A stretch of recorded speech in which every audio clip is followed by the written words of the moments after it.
all I said. No, you I never said it was a catch. No. You said, what is incomplete? I said yes. Yes. That's what I never said. I didn't give another option. No. It was a yes or no. Right, and then when you answer that, and you talk about, and when I say no, the that ball wasn't hit the ground, then the ball hit the ground. Oh no, look, 3 feet. Then you keep flipping shit, bro. Like I said, I'm off this, bro. Bro, just stop. I said I'm off this, so we can move on to the next topic, bro. I'm done. All right, bro. Okay.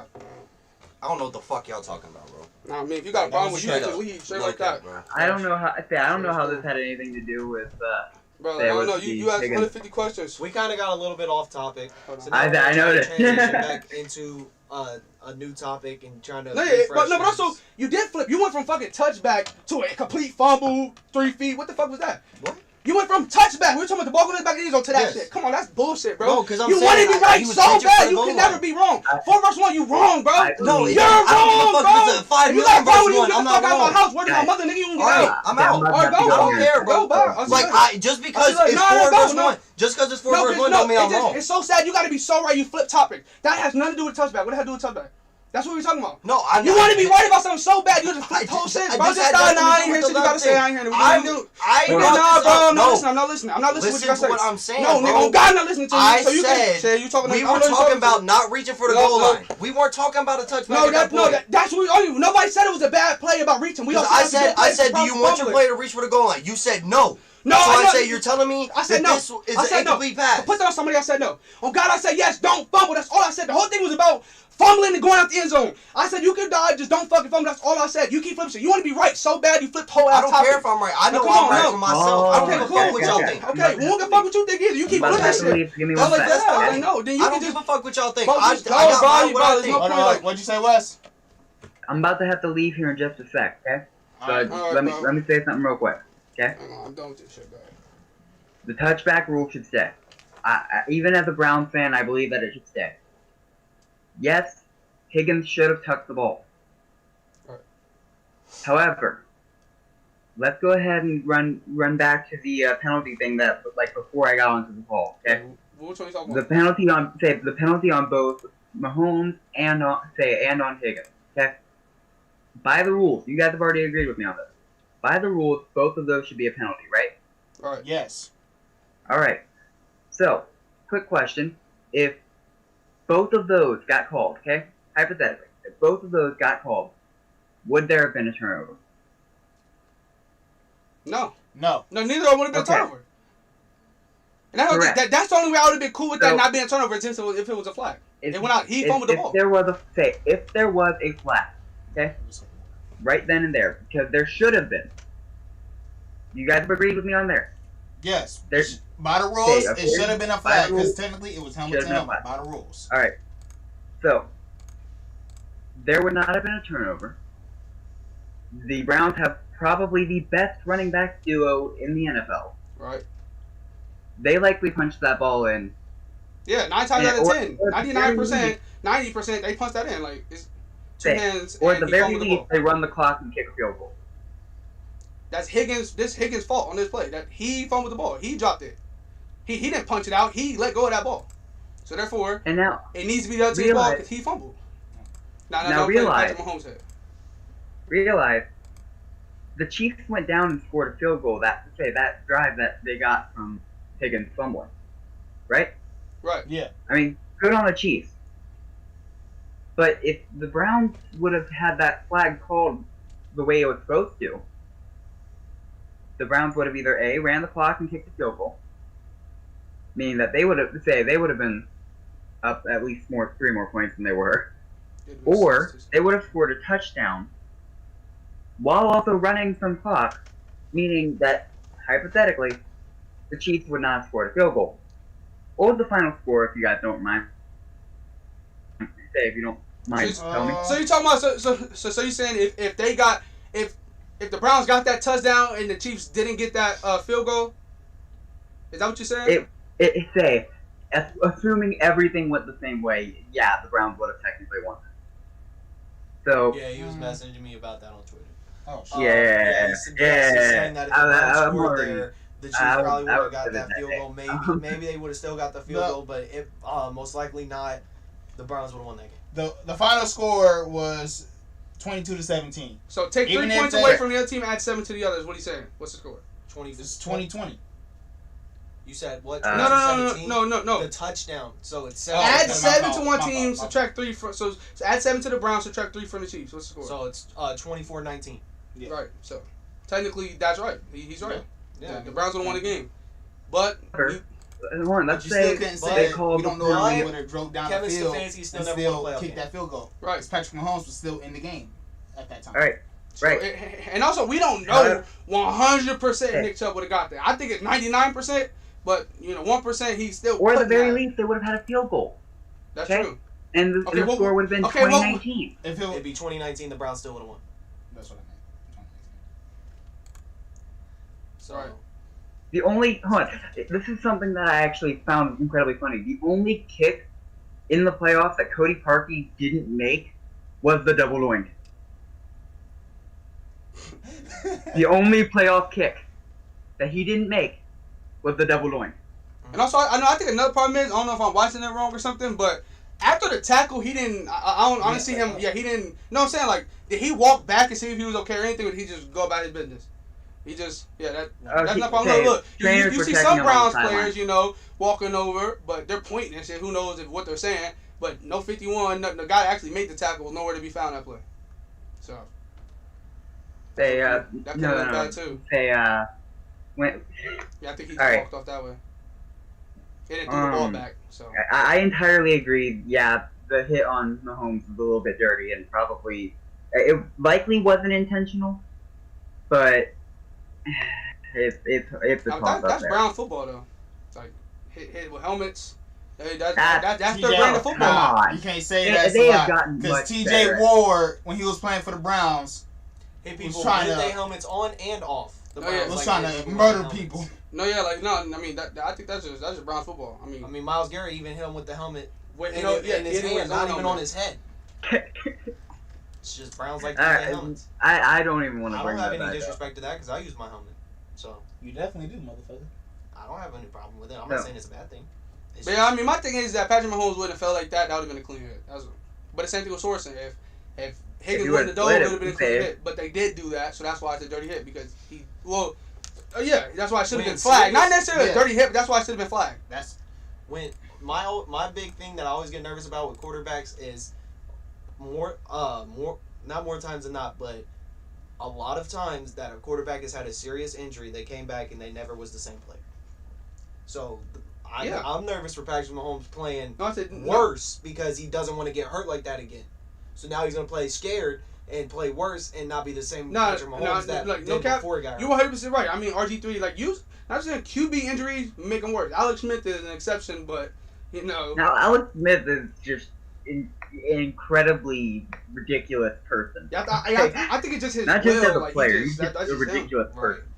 Right, and that's what I'm saying. So, that's the first thing I thought of when Patrick Mahomes was in concussion protocol was, oh, shit, is this basically the end of Patrick Mahomes? But, I mean, compared to all the other injuries, I think a concussion he could bounce back from compared to but broken thumb, broken finger on the throwing hand, broken wrist. But now they're saying he couldn't feel his legs when he first got up. He hurt his ankle earlier in the game, too. Yeah. That's scary. You don't want to not be able to feel your legs. But you don't want to sit in a wheelchair for the rest of your life. But also, you got to Brian Shazier, how that's like. During after the tackle, after he already had him down, he also still held on. And he was trying to poke the ball out, which hitting his neck, That's something that is going to make it a whole lot worse. No, but also... I know, but I'm saying... Like I said with diving, though, De'Aaron... No. That's what I'm saying. It's the mental aspect of me. No, but here's my thing. Like I was saying with the dive. You know the risk by diving out for a touchdown. Right. He knows the risk by playing football. He knows the risk by wanting to run the ball as a quarterback. You know the risk. So technically, that has nothing to do with the linebacker in that situation. That has to do with Patrick Mahomes. But the injury could be scary. It's the mental. That's what I'm saying. It's the mental thing. Is he gonna come back and have that? Have that happen? No. I hope not. I hope to God not. No, I don't think so. Patrick Mahomes is real confident. Like, Patrick Mahomes is real confident. I don't think that's going to shake his game at all. I mean, RG3 came back from injuries and was still doing the same thing. That's why he got messed up even worse. Quarterbacks that's I got to what hop off here. But before I go, I want to ask a question. Who are your guys' picks for the Super Bowl? In the Super Bowl? I think it's all unanimous here. We want to see the Bills and the Packers. Yeah. I think it's. What do you think, Dre? I want to see the Chiefs play. My dad wants Chiefs versus Bucks. Chiefs Bucks. Chiefs Bucks. Yep. That's what my dad wants. And That'd I be sat lit. here and Patrick Mahomes versus Tom I Brady said actually Bill kinda fun. Packers That'd at be the fun to beginning watch. of the year. Around week 3, I said that because I said I want pissed off Aaron Rodgers, pissed off Josh Allen. Yeah, I think it'd be more of a storyline and more intriguing and easier to watch Packers Bills, but I can understand the storyline and the intriguingness of Mahomes and Brady. But who knows? We could see Mahomes and Rodgers or Allen and Brady. Like there's four different ways you can see this. So badly kind of want to see Bills versus Bucks. Like that's my secret. Like I kind of want to see Allen Brady. Like Brady finally leaves the AFC East. He finally leaves the AFC East, and then the Bills they start running dominant. They're like, yes, this is our year. We're going to the Super Bowl. We're gonna win. Do it that on the other team. I really want Tom Brady to go to the Super Bowl because it'd be more like kind of like what LeBron did. Everybody saying, "Oh, the reason LeBron's in the finals is because what side's he on?" Went to the other side, did the same thing. Everybody said the same thing about Tom Brady. Or what team is he on? No, not even a team because LeBron had that Cavs team with Larry Nance, Jordan Clark. That was a horrible team. He still won, but they were saying you're on the East. That's why. But I'm not talking about what I believe. That's what everybody was saying. Yeah, same thing with Tom Brady. It's a side you're on. He went to the other side. Now he's in that conference finals, and he has a chance to go in. Literally, Rob Gronkowski after the game, he said, "Oh, we're going to what's the Buccaneers on the AFC, right? Yeah, no, NFC. Yeah, so yeah. Rob Gronkowski, bro, we're going to the AFC conference. Like he was, and it was like, Levante was like, bro, we're not it was whoever the linebacker was. He was like, we ain't no damn AFC or whatever. He was like, oh yeah, because he was so used to going to that kind of finals, and they literally went to the other side and go do the same shit. All right, so I'm hopping off. All right, we'll see you later, Wes. Thank you for joining. To me, that's a great story. And I agree with that. I feel like every storyline for these Super Bowls is intriguing, because even Mahomes and Rodgers, that's still an intriguing game and an intriguing storyline. Yeah.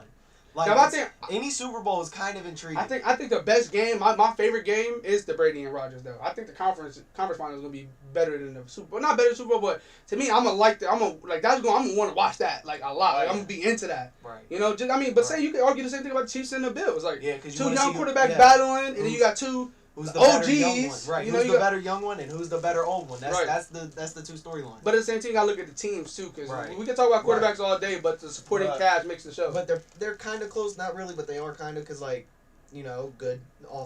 offense, and then good offense and good offense. Like you were saying, the good offense is still here. Here's the only difference between those two. I feel like the Packers actually have a pretty good defense compared to the Buccaneers. Yeah, a lot better defense than the Buccaneers. And then you go to the Bills and Chiefs.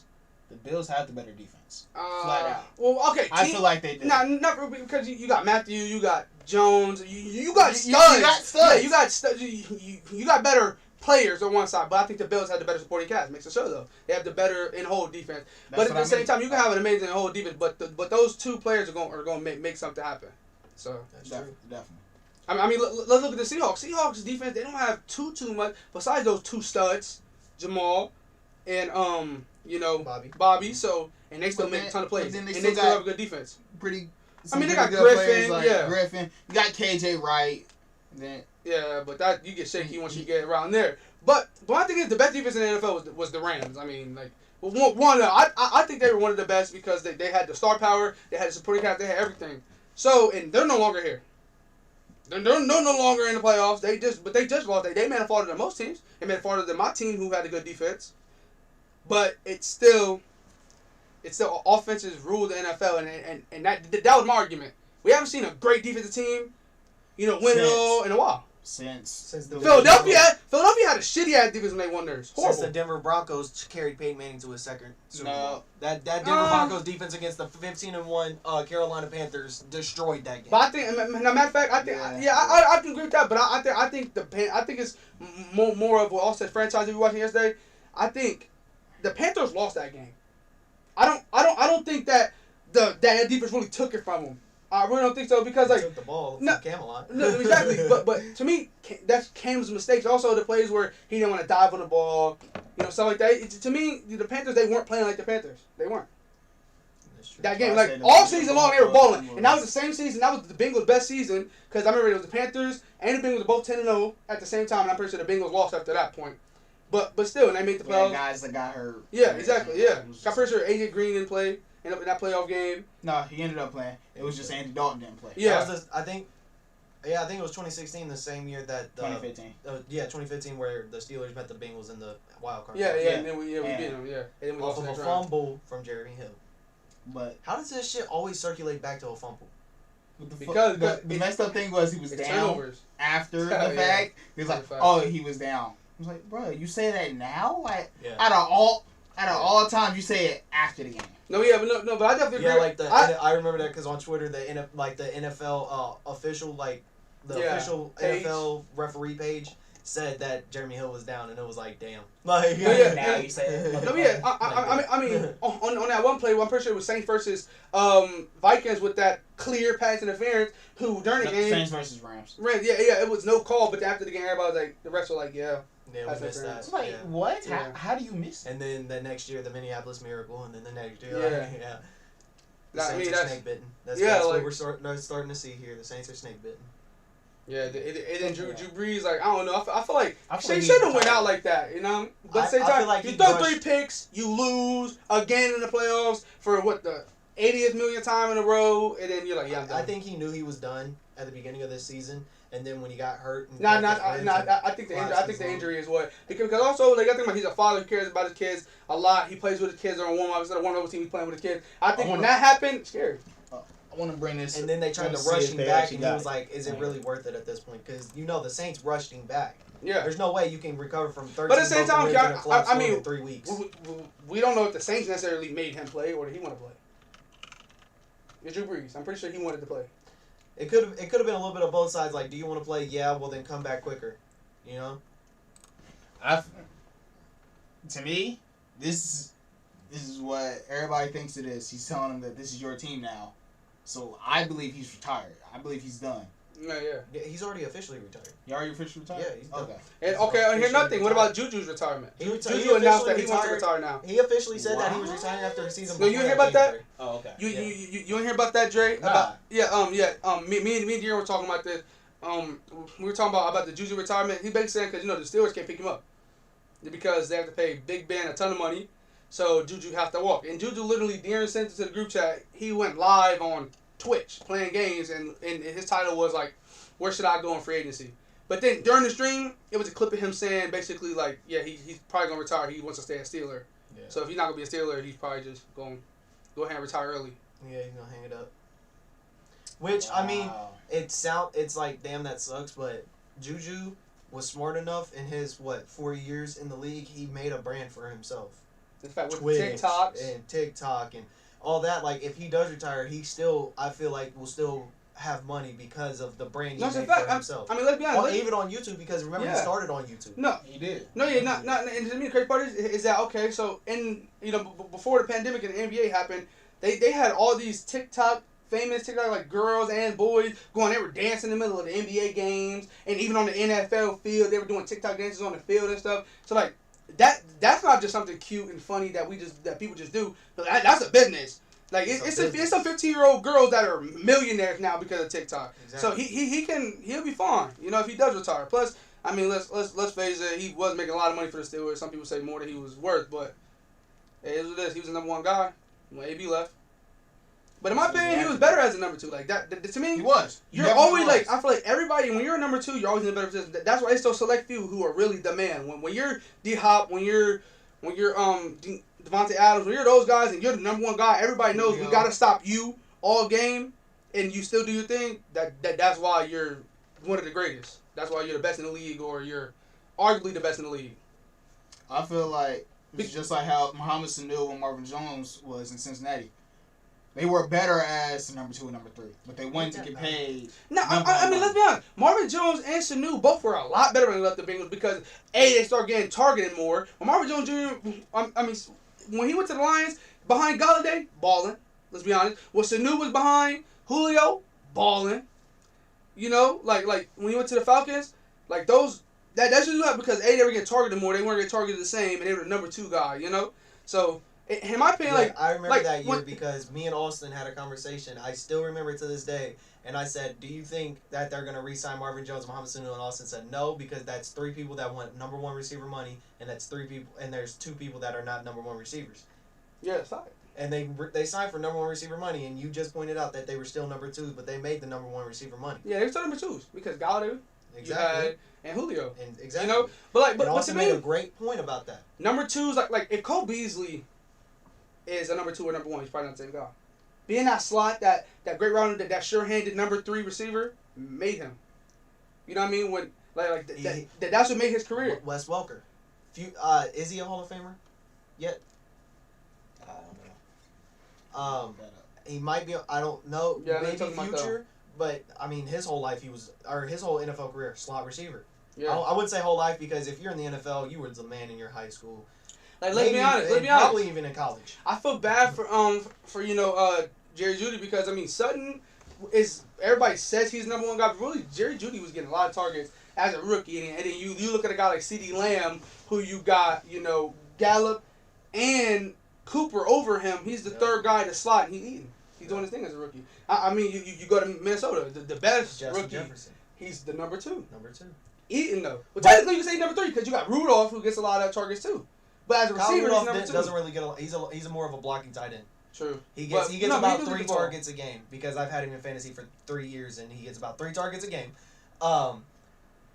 He's not really. He's more of a blocking tight end, but Adam Thielen is one of those weird number 1s because he's in the slot a lot. So really, Justin Jefferson was the number. He was the number 2, number 1. Yeah, no, but here's my thing. You put Thielen. So you swap out CeeDee Lamb and Thielen. That Cowboys team runs that division. They win playoff game because Thielen, I feel like, would be an amazing number 2, number 3. But it's the team he's on, he has to be number 1. When it was him and Stephon Diggs, they were both eating. They were both doing their thing. Imagine if it was them 2 and Justin Jefferson. And who got the more targets? Stephon Diggs. Right. Because Thielen, he's the slot. He's the slot receiver. In the slot. Yeah. Number 2s always eat. To answer y'all question, is he a Hall of Famer? He's actually on the ballot this year. Okay. So he's still on the ballot. First year eligible to be. Yeah, because you have to be out of the league for like 7 years. So let's be honest. When Juju was really balling, is when AB was on the team. And what was he? The number 2. Number 2 receivers always run. I remember when I was real little watching T.J. Hutchinson and Ocho and all those guys and like Chris Henry. Yeah, it just depends. It was different. It was different who was the number 1 each game. Ocho was usually number 1. But T.J. Hutchinson would eat. Yeah. And then they'll scheme the big T.J. Hutchinson. Ocho was always open. We know that. Yeah. It's just always. Yeah. It's always. Put me in a phone book. The number 2 guy, or if you got a duo, or you got a number 2 guy, they're gonna eat. And then to give a Steelers perspective, even though I hate the fucking Steelers, Hines Ward. Yeah, exactly. Yeah. That man was just different though. Yeah, he was different, but also he was the dirtiest player before you had Vontaze Burfict. He was just different.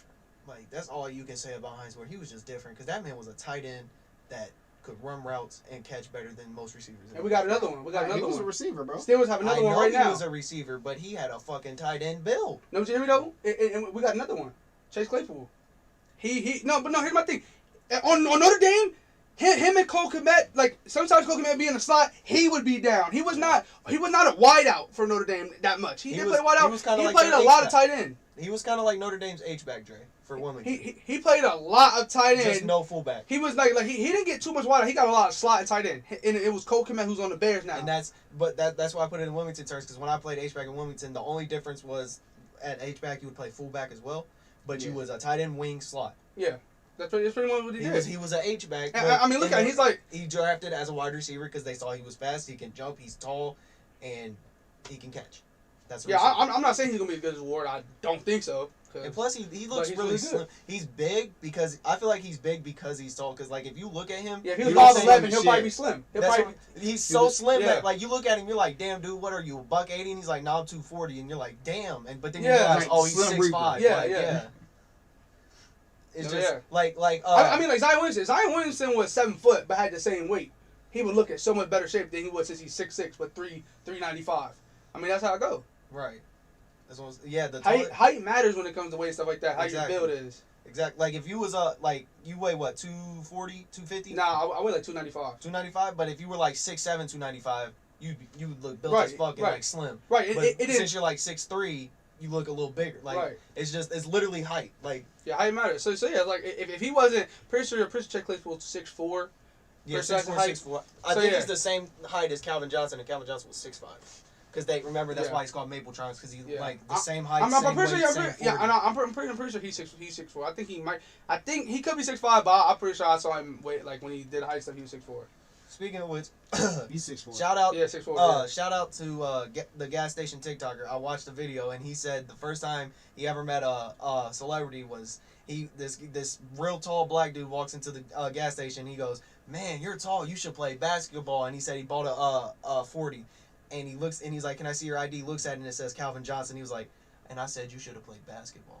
And they gave him the ID back. He was like, I was so mad at myself. Now you know, I don't know. You guys remember that commercial when LeBron was talking about how he's going to the Browns and all that? Like Yeah. a lot of people argue that was his first love when it came to sports, and B, LeBron has a football build. Yeah. You know, it just Everybody depends. says that he would make it in the NFL. I still He's an athlete. In high school, he was I very still good agree with that statement. tight end. Yeah, I still agree with I that mean, statement. I don't know here about 36 years old. No, But I mean, hell his no. career, God yeah, damn. he could have. That's he too many could've- hits. Yeah, he could have left in the And- NBA or just followed football. And the whole then time. he followed up that, and they were like, "Oh, if you were to play football," he said he would go to the Ohio State University. Yeah. He said if he was to play football, he would have accepted a scholarship at the Ohio State Yeah, University. but I actually want to ask this, because since you are a Steelers fan, right. what do you think about Dwayne Haskins? No, I signing actually like with the that. Steelers? Simba. No. Like, okay, I actually like that. I don't think I'm not saying he's coming gonna be a Pro Bowler. I'm not saying I don't think he's gonna come in. He's gonna take us and we're gonna win 5 rings with him, just like we did with Ben. I don't think none like that. He You know, but I Is think he y'all future? he hurt your heart. Yeah, your I heart, mean- my heart, my dad's heart, because that's a Buckeye going to the Steelers. You hate Yeah. to see it. You hate But, like, to see You it. do, but You hate it's to not. see it. It's Just like something I hate I to see did- Scary I Terry and Chase knew. Young going to the football team because that's in my division. I'm like, God damn it, we got to play them guys twice a year. Fuck me. No, but yeah, okay, but my thing is when it comes to that is that okay, so technically yeah, he is our future because let's be honest, at our pick, were we gonna get any quarterback? Any quarterback that really would have did anything?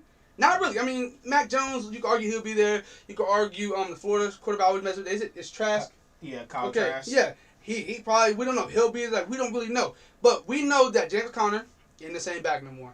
Yep. You know, he's not the same back. You know, backs like a back like Najee Harris has a good chance of being there. I'd rather take him. But also, Big Ben hasn't said retirement yet. He hasn't announced anything. He's still our quarterback right now. So Dwayne Haskins can learn from him a year. I hope it's only 1 year. I hope Big Ben don't try to he's 55 as well. He's back to growing but- back that off-season beard. I feel like every year in the off-season, Big Ben grows a big-ass beard, and then when it comes to game time, Yeah. No, yes, like I mean, I think Dwayne Haskins definitely is our future because I feel like the best quarterbacks are coming out now. Zach, Justin, Trevor. You know, now the quarterback's still in college. They still got things to prove, but these two, Justin Fields and Trevor, have been NFL talent since they were freshmen. As everybody was talking about since them they pretty were in much. high school. Well, yeah, they had their own show. They were on a show. Not Trevor Lawrence, QB1. but Yeah, Justin Fields was on QB1. Yeah.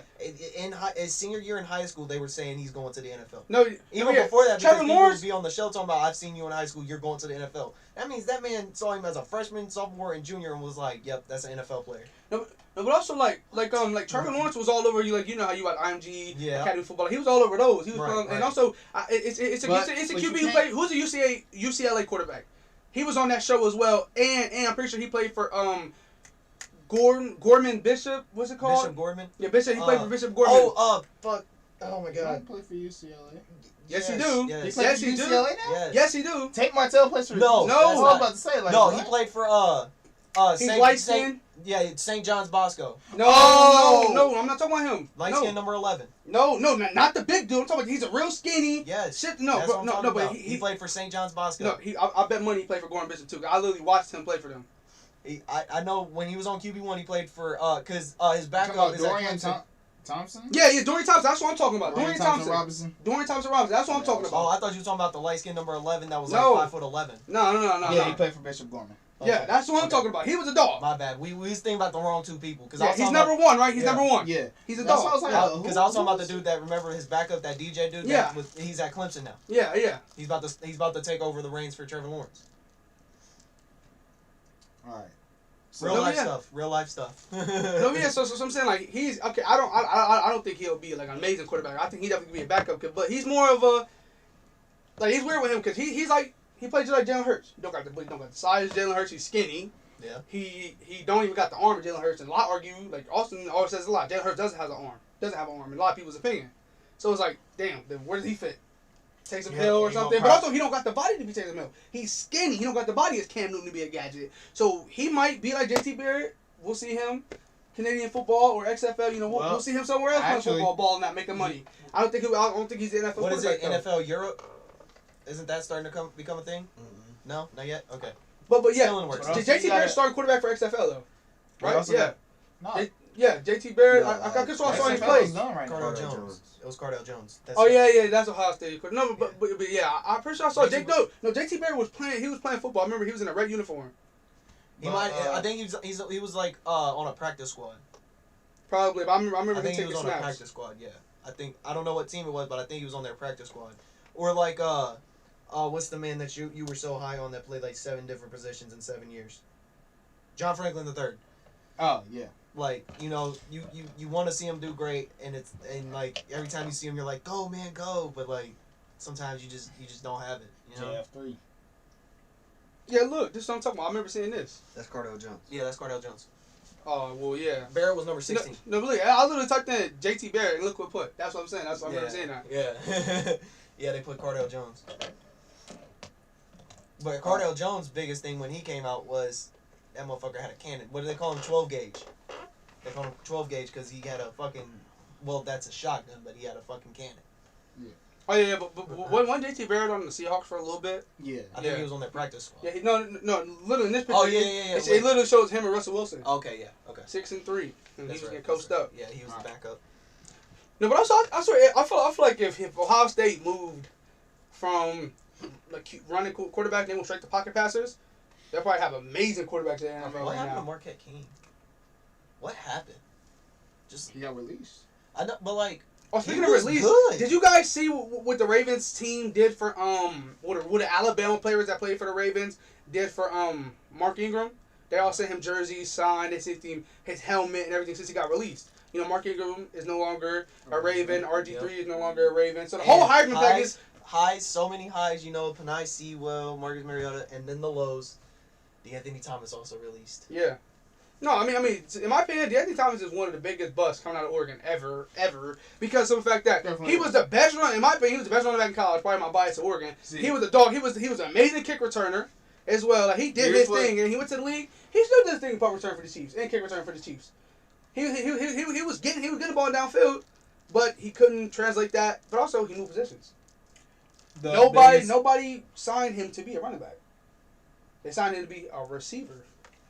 They signed him to be a return specialist. Yeah, exactly. He just played receiver sometimes. The biggest thing with DeAnthony Thomas is like when I look at DeAnthony Thomas, I also looked at Tavon Austin. Both of those guys were just in college was just monsters. But I don't think Tavon Austin was a bust because he had 5 or 6 great years in Los Angeles, well, they was St. Louis at the time. Yeah, but the Rams. The biggest thing was what they brought to the team was just speed. Just speed and agility. Speed kills. That's why they drafted him. John Ross was a 4th round projection, broke the record at the 40 and got drafted 9th. That's the biggest thing why they were drafted. Because the Darius biggest thing Hayward is Bay. What's the one thing you've always heard all your life? Everybody, you can't teach speed, and that I feel like that's why it's always the biggest thing. Like if you're fast, your draft stock goes up. Yeah, because you can't teach speed. Nobody, you can't get fast. I mean, you can, but you can't. Like you can use the parachute and all that and get faster, but you can't run you can't go from a 4.9 to a 4.2. Like that's just it's not possible. No matter all the mechanics you do, like I ran my first ever time running a 40, I ran a 5.1. Now mind you, I was a freshman in high school, but I ran a 5.1. I can't go down to a 4.1. I can't. You want another player that arguably some people would say no. But compared to what they did in college was a big disappointment. Tavon Austin. Yeah, that's what he was talking about. Oh, my bad. I was in my phone. Tavon Austin was a dog in West Virginia. Like he's the reason why Duran's favorite college was West Virginia. That's what he was saying. But I said you can't really call him a bust because he had like 5 or 6 great years in St. Louis. You can't say great years. But 1,000 yards. Oh yeah, that was a great year. But I mean, like, it's just like I don't know. think Like he's ever had 1,000 yards. Like I don't think. I'm not sure either. I just kind of Okay. said it. I'm not saying bust. I'm saying disappointment. Okay. Yeah, How would you feel about if Justin Fields? I mean, yeah. not Justin Fields, but yeah, Justin Fields or Trevor Lawrence go from having amazing college careers to be a mediocre ass quarterback. Like they start playing like Drew Lock or Mitchell Trubisky. How would y'all feel? Right. That you had like. What would you Geno say? Atkins. You know, like would Not you say Geno Atkins, Geno Smith? I mean. right? Like would you say complete bust or would you just say he had a disappointment? Yeah, Austin's right. Actually, yeah, that is very disappointing. The closest he ever got was 509 yards. Right, compared to like I mean, okay, so him coming out of a D2 college or D3 and he made it to the league somehow. That oh my God, praise him. But for him being the guy, like, he was one of the best receivers, hyped up in college, and to come in and do that, it's not living too Right. right. And then Going like, to this school is like this West is Virginia. where Right. he made most of his money. Was kicking punt returns, touchdown, like. All right, he was a return specialist. We've seen a lot of those recently. Cordell Patterson, Tavon Austin, DeAnthony Thomas. What was that dude for Kansas City? Jason Thomas. No, before him. It was before DeAnthony Thomas. You I know think he was Schroeder? like number 84. I don't remember. Didn't the Bills have somebody? Wasn't it? I could swear the Bills had a return specialist for a while. It was good. Oh no! But also you guys remember the guy? Also, Devin Hester. You got Josh Cribbs as well. No, but you guys remember the guy? I'm gonna go here. You guys remember the guy who got hit in the head with the ball in the combine? You know he got the game winning pick for the Bills. That's wild. Like his draft stock dropped because he got hit in the head, but it wasn't really his fault, in my opinion. He got smacked to the head. Dante Hall. But if he would have fumbled, it was his Dante fault. Hall. Even though he got hit in the head, it was his fault. human He joystick. caught it, got hit and fumbled, it was his fault. Yeah, So, no. he was 82, not 84. But yeah, Dante Hall. Yeah, If you don't know- Oh, did he play for Saints now? No, we don't. No, he don't play in the league no more. Yeah. Wait, he's who retired. who's He's that? 42 year old. He's 42 Oh years no, old. no. Okay, who's that? Yeah, I'm pretty sure his name is Dante too. Dante, yeah, he played for the Saints right now. He literally, I'm going to bring up Madden. I hate that. He's a superstar on Madden, and his Dante ability is Pettis? return. Emmanuel Hall or Emmanuel Sanders? No. The Saints. Yeah, I don't know. Put Dante Saints. Deontay Harris. Deontay, Oh. not Dante. Deontay. Yeah. Number 11. Yeah, You guys yeah, never yeah. seen him have a superstar on him in Madden or anything? Yeah. I never really. I was hold on, what was he? So I was like, yeah, random superstar. Checked it, return man. Like he literally like that's what he does. Yeah. He's I mean, 5'6", 170, he had so that that's all big- he can do. He had that big return on Sunday against the Buccaneers. Remember, he almost scored a touchdown. Yeah. Number 11. He does his thing, bro. Yeah. But yeah, he's also 5'6", 170. Because Even though Dante Hall, I always remember Dante Hall because I always thought it was Santana Moss, but it was actually Dante Hall. He's playing against the Broncos. Jeffrey, he runs a hitch route, catches the ball, turns upfield. He sees the two people running at him. Literally does a stop and go where he just stops. They both fucking hit each other, and he just runs right around them. And he either scored or got a big gain. It was amazing. I still remember that play to this day because he literally made him tackle his own teammate. Like if you make somebody tackle their own teammate, Oh yeah. that's nasty. oh yeah, did you guys see? Okay, so I forgot. Okay, it wasn't on nobody. It was like people who played Madden. It was like Madden heads like throwing in those guys on Twitter. They were arguing between David Montgomery and Austin Eckler, who was a better running back. David. By bias though. With no bias aside, do you think he's so? Yes. Running the ball, yes. Yes. Okay. Complete, I give it to Eckler. Because Eckler is just disgusting out of the backfield catching the ball. No, But as a the most give him disrespectful the ball, thing. let him work, David. No, the most disrespectful thing I saw, like I know everybody here like loves David, but they said if they were on the same team, David would be his fullback. No. But like I was like, that's No. like, no, I know that. I was like, No. damn, that's fucked up. Whoever That's said fine. that's fucked up. Yeah. Basically, his role would be his fullback. He'll block for Eckler. That's fucked up. That's, Nah. Now Eckler a Fuck dog that, though. but I he's don't also want to hear no hate to Eckler. Eckler's a dog. The Eckler, He is. He's a fucking dog. Like I said, he is disgusting coming out of the backfield catching the ball. But when you give him the ball and let him work, yes, he has his big plays, but he also has his plays where he's getting chewed up in the backfield and he can't make that guy Okay, miss. so like, Whereas we saw David multiple times, he Nah, gets yeah, in the no, backfield, no, breaks off and gets no, that I 3 think David, like you said, a better running back. Exactly. But a complete, 8 halfback. Yeah. It's off the Eckler. But It my is. thing is that like it depends too. Like, But like bias included, Well, David well, Olin. no, but like what do you prefer? Like, do you guys prefer a receiving back who also can run, or just a pound for pound? head down, I'm running the ball. Can I have both? No. I'm saying if you have choose. No. Every single team usually has both, or has similar to both. Like, but I'm saying if you only can have one, you only can have one running back on your whole ass roster, just one. I'd rather, pound for pound, receiving I'd rather back. have the guy that runs. Me too. Because the system I like to run is an RPO offense, so he's not really going to be running routes for me. He's just going to be either running the ball or. But okay, but you're not going to run RPOs every single play. No. If you run RPOs every single play, bro, the Eagles can't even run RPOs every single play. I run RPOs every single play. I can show you my playbook. No, I'm saying it, but I don't. Like, no disrespect, like, is that going to work every single time? I don't think so. I believe so. But that's just... No, RPOs don't work every single play. You got to set up RPOs. You can't just come out the game, RPO. No, you got to set those up. When you got to, like you said, I like the pound for pound. I like that. Give him the ball. He up there. Trucking. And then next thing you know, right. It's like you about to give it to him again. Oh, throw. You got to set that shit up. You can't just come out the game, RPO real quick. And then another RPO. This time, looking over here. You know, that it's not going it's going to get repetitive. They're going to be able to stop that. You know, you know what I mean? You got to set. I understand. Like, yeah, I get like, the Eagles set them up. Like, I get what you're saying. That's what makes 100%. sense. But in my view and my vision, my RPOs aren't just either hand the ball off or throw a bubble. Mine is you're running routes or we can hand the ball off. So it's either going to be a pass play or it's going to be a lot of it might be you might get a lot of penalties on the season too because of legal man downfield. I'm not telling my offensive line to go downfield. Well, you're not getting a lot of good runs. That handoff is a 2-yard gain. No, that handoff's no linebacker is getting blocked. If they step back, then that's a 3-yard gain. I'm sorry, because if I get that pound for pound guy, he's gonna fight forward. No, but here's my thing. Also, you're about to get high school, so you got to think about this. You're getting high school, so you're not really, you're not gonna have the stars who can get that 3 yards. You might have a guy who's gonna turn around, run back. Might have Tajay Frazier, whose birthday was yesterday, but shout out to him. But anyway, you might have that. You don't know what you're gonna have. So I think RPOs can get stopped. I really think they can, especially because that's why I still they have scout the you, other, they record you, so they're going to be able to stop your plays. Well, they don't record us. You send your phone to them. They send their phone I know. But so basically, guys, all my DBs guard somebody, linebackers play run. That's all you got to do. Pretty much man to man. Linebackers play run because you can't say no. We're going to pass. No, you set your RPO every single play. So you're not even going to do straight passes. So the linebacker hitting the gaps. So you can't. You're not gonna be able to run the ball. I have the just runs, just passes, but 85% is RPO. Right, but I don't know. It's gonna be tough. If you unless you have unless you have the Chiefs or unless you have the IMG Academy or the St. Bosco. If you just have a Mount Healthy or a Hamilton, you're not gonna. If I have Mount Healthy, I'm straight because that's speed.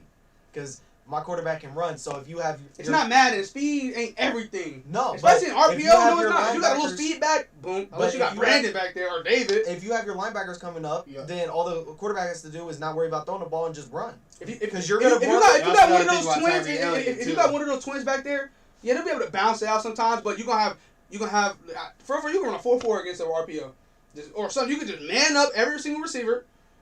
They're not making a play. And then all you're going to have to do is run the ball. And if you got all your linebackers filling gaps, your linemen can't go. They're not going to run block because of the fact that you just said they can't. They're going to get a flag. You can't go 2 yards down the field. So no linebackers block, dear. Not one. Right. That's when I go into the playbook that's either throwing or running. But let's be honest. All you're going to do all week, because RPO is so hard to run, especially on a high school level, that you're going to have to install. It's going to be tough. I think you can do it. I have 10 installed of 10 plays. I'm saying you can do it. I'm not saying you can't do it. I haven't broke down. Nothing in football is impossible. We've seen that. But I'm saying it's going to be tough. It is. And that's why you're probably gonna have to take your first year might be bad. You might have to wait till these freshmen get up to seniors and then have a system. As long as it's okay with the school, that's okay with me. But let's be honest about high schools. If you come in and you go 1-9 2 years in a row, you're out of there. Depending on the high school. Depending on the high school. Yeah, I mean, look at Talawanda. They just hired Cox 2 years ago. Before that, it was the same guy, and he went 0-10, 0-10, 0-10, 1-9, 0-10. Right. Look at Hamilton. You know how many times is that? But no. Season? No. The guys who were seniors, like the year that Coach Cox came, that was the first year of the guy who was that was his first year. Was their first show. Their freshman year, they got a brand new coach for freshman year. So he was there 3 years. He got fired. It was 3 years. He was there. The Hamilton coach? No. Hamilton coach. Oh, Von der Hyde. Yeah, I'm pretty sure he was not the head. He coached. Talking about, he was the head coach the same amount of years as the seniors were there until Coach Cox came their senior year. No, that's what I was saying. Like the Hamilton guy, I don't know if you guys just got a new coach or anything, but I don't remember his name. But like it was like 5 years where you guys were like 1-9. Yeah, I'm pretty sure it was like it's Vonderhaar. That's the head coach. He's offensive coordinator for Hamilton Big Blue. Yes, I know Vonderhaar. He teaches for Talawanda, but coaches for Big Blue. I'm just talking about the Hamilton. So you guys did get a new head coach. Was it this year? No, bro. When did our coach, Coach Mahan came from Little Miami. Who runs before him? Wait, no, he Coach Murphy, but he was only he did not come from Talawanda. No, I know. The first time ever coaching in his life. How many years did he coach at Hamilton? It wasn't not that long. Respectfully, it was not that long. Because I remember he was a new coach around my 6th, 7th grade year, and then I got there and then he got fired at the end of my freshman year. So he was there about 4 years, 4 or 5 years. Right. So if I get my 5 years, I could be straight. Because you said them freshmen. You know, so if I get 5 years, them freshmen will be graduated for a year. All right. I'm just saying, so but I'm coming into the interview saying, hey, but it also, might take me a couple years. It's harder but to get a Division I head coach job when you have no experience. Awesome. So you're gonna have to That go to the Talawandas, and they don't put up with losing too much. So you they have kind to of do, and they kind of don't. No, they're cool with losing for the players wise, but the coach 3 years out of there. Right, but that's what I'm saying. I'm coming into that interview saying it might take me a couple years. You might have to deal with me for a couple years, but I can get you there. Right. I just need my time. Okay. If you're athletic director, stay first year. Not get you, but if you're athletic director, how long you willing to go 1-9 with the same head coach? So say De'Aaron just comes in and you go 1-9 your first year. It depends. Like if I went 0-10 for years before that, because then I'll go 1-9 for 10 years. If I went 0-10 for 10, yeah, I get that. I respect that. But say say you come off a 1-9 season, you bring him in and win more games, he goes 1-9. You like what? Like dude, yeah. Dude, what he's doing? Yeah, you know. But hold on. But that's when but you then gotta sit down. Can pull a Harry Cobbs. You can go from 1-9 to 7-3. His but he's legal name still is not. No, okay. We just call him that. Okay. Larry, I Harry was Cox. like, wait, his real name is Harry. No. But yeah, like you can like you pulled like that. That's something that's even though he's not there anymore. Right. But that was still crazy. Think about that though. Think about that. 1-9, 7-3. Right. That's wild. And got guys D1. It all depends, really. It's crazy. Because like that's what I was gonna say. Because like let's say like we went 1-9. But 4 of those games we lost by like 3, where one possession could have changed the game. There's no way you're firing that guy because they're in there. They're in that fight. They're like 12 points away from being 4-6. Respectfully, it depends. If those were conference games, I'm pissed. If those were SWAC or GMC games, I'm mad. But if those are the first 4 games you're going against, but if you're Baden or Moeller, if you're last if you're getting blown out in the SWAC every year, and now you're starting to have the close games where you're on that cusp. There's no way you're firing that head coach. Yeah, that 1 year. But if he's doing it again the year after, and the year after that he's out of there, we need somebody that's going to come in and actually win. But I'm saying you're on that cusp. You're going to give him that extra year. Like, all right, let's see what you can do. And if he starts winning the games, then I'm staying. I was saying, I'll give him the 3 years. Like, I did just say it depends, but also, like, you think about the culture of where you're at.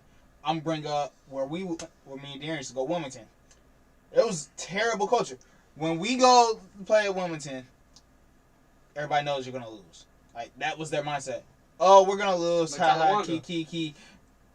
Me as a player, I'm pissed off. I'm like, bro, no the fuck we not. Let's try. That's a fact. They went 1-9 the year before. Year we got there, they go 3-7. They won 3 games, 3 or 4 games. So 3-7. 3-7. I know y'all beat Otterbein, I think Capital, and somebody else. Yeah, 3-7. I remember Otterbein got this dude from Coleraine who was like 6'8" offensive lineman. I was like, damn. When Austin went to Otterbein, he was telling me about Julian. Or was it, you called him Jules, right? That's what they called him, man. Dude was nasty. Good. And then he had a 27-year-old freshman, like, right? Division 2, Division 3 does not mean anything, by the way. Just you could be like, I've seen people like TC. TC went from when he was playing D2. This nigga getting one-handed catches in the back of the end zone. Like, hold on, why? Look at Mount Union. Like, that's why are you here? You know, Mount Union beat Capital 109-6. No, it was like 90-something. Yeah, it was 90-something to 6. They said that they was kicking field goals on 3rd down in the second half. They didn't even put their second string in. They left their first team out there to play. I would do the same thing though, respectfully. That's a coach I would be. I'm not. There's no mercy. Especially in college, you literally are getting paid to stop me. The fuck? Stop me. Yeah. It's different in high school. Say, right? Yeah, it's different in high school. Like the NFL up, you're getting paid to win this game. We're both getting paid to be here, so I'm getting my check gonna be High fatter. school's a little different because you get that little extra extra like 10 grand. But like college, they literally pay you to just worry about football. Stop me. Yeah. Same as the NFL. Stop me. I say yes and no because you have Injuries. back in the day, injuries, but also you gotta think like. So I'm gonna bring up Miami when Jimmy Johnson was there. They want to say it was Notre Dame, but I'm not for sure. They went and played there, and they had their first string, blowing them out. They put their second strings in, blowing them out. Put the third string in, blowing them out. Yeah.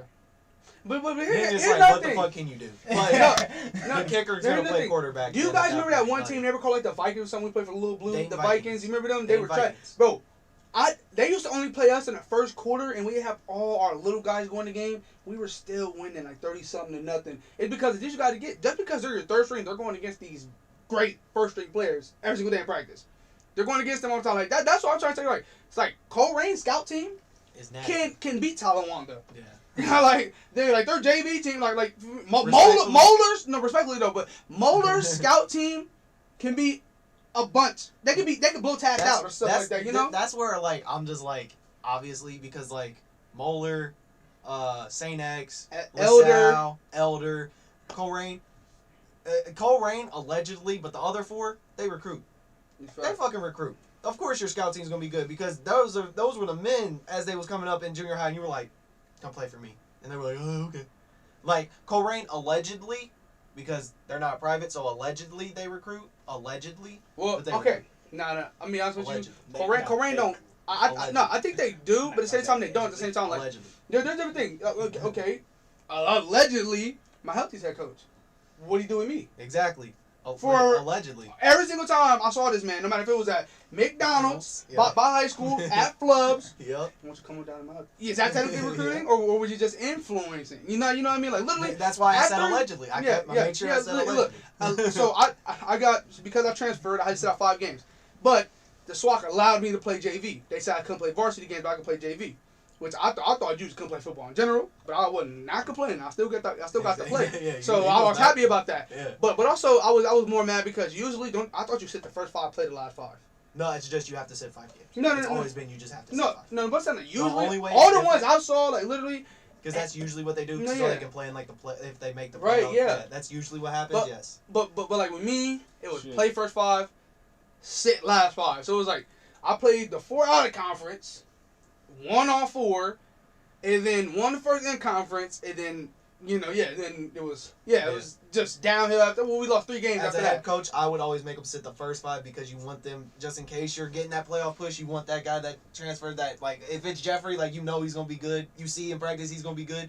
You gonna play that last 5 because then you gonna play in the playoffs. Thing is, if we would have beat Ross, here's the sad part. I didn't even go to the game. I didn't sit on sideline. I went to Fairfield versus Cole Rain's playoff game while Ross and Talawanda were playing. I was a Talawanda football player because I knew I wasn't gonna play A because I couldn't. And B, I mean, it was a big game in Talawanda too. If Talawanda would have won that game, they went to the playoffs. Ross didn't. If Ross won like they did, Talawanda didn't go. At 7-3, didn't go. Yep. But I remember I was salty because I'm like, dang, I left Hamilton, who went 5-5 and made the playoffs. Points. No, they're Division 1. And also it's whoever they play against opponent strength. Yeah, that's what I mean by points. They scored That's why my senior year we went 5-5 and healthy and still made the playoffs because we played we was playing Campbell County, who's like Division 1 in Kentucky, and they won a lot of games. So they gave us. They were my 7-on-7 them. They line was they probably was good then, but they line now was all Dre. Yeah, that's what I'm saying. My senior year they were that was they starting for my senior year. It's Kentucky, my guy. It's Kentucky. But and then we played Tippecanoe and shit, teams that basically. Did you ever play Eaton Austin in your high school career? I didn't play Eaton, no. Y'all, that's bad. We played Glen Estee. You ever played Preble County? Oh my God, I remember them. Glen Estee. Oh my goodness. I didn't play Glen Estee in high school, but yes, I did. Yeah. We played. What was Bishop the team? Bishop Fenwick. Yeah, Bishop Fenwick. Yeah, we played. So you guys never got the opportunity to play Eaton at Eaton, bro. They got a college stadium. It smells like cow manure. It smells like my senior year we played. Did you play at Sycamore? Yeah. They field is horrible. And that's the game that David like. Yeah, but come on, you not healthy. You got no. And they had the Megatron. Oh no! I'm talking about the way it feels. Oh, okay. You know who got Hamilton got the best because like it's brand new. It's like literally. We played Hamilton, but in the scrimmage. Yeah. I mean, SWAT teams always scrimmage Hamilton. And at Centerville is usually when we would. Centerville, because even no, bro. I took that so personal. I remember Uncle Dad kept telling me because I was like, bro, we just won the GMC. Sorry, but in my opinion, winning the GMC is way more important than winning the SWAT. Sorry that I feel that way. But it was also middle school because he was a middle school coach, I was a middle school player. And in freshman year, it was his team versus my team. Yep. I remember. It was 48-0. I'm sorry. No, we did. We kept score. I ain't lying. Y'all kept scoring. It wasn't on the scoreboard, but they made sure to keep it in. He made sure to keep it in. That's a touchdown. Okay, that's 7. No. Our coach kept. Bro, I'm trying to tell you, Mahalti is nowhere near on the level. I ain't lying. Respect. Even I would tell Wanda, Mahalti was soft. When it was varsity versus varsity, we was y'all soft. I respect. Now, not y'all playing. Yeah, but that team that I went against. You might want to change that. As we left. Yeah. No, I mean, no. But also, I think it's David Montgomery. I think it's his cousin or something. He broke every rule. Mahalti don't care. Yeah, Troy Montgomery. He don't care about the rules. Yeah. He don't. He was slot for varsity, play all 4 quarters. He was JV's quarterback, all 4 quarters, and freshman's quarterback, all 4 quarters. Allegedly.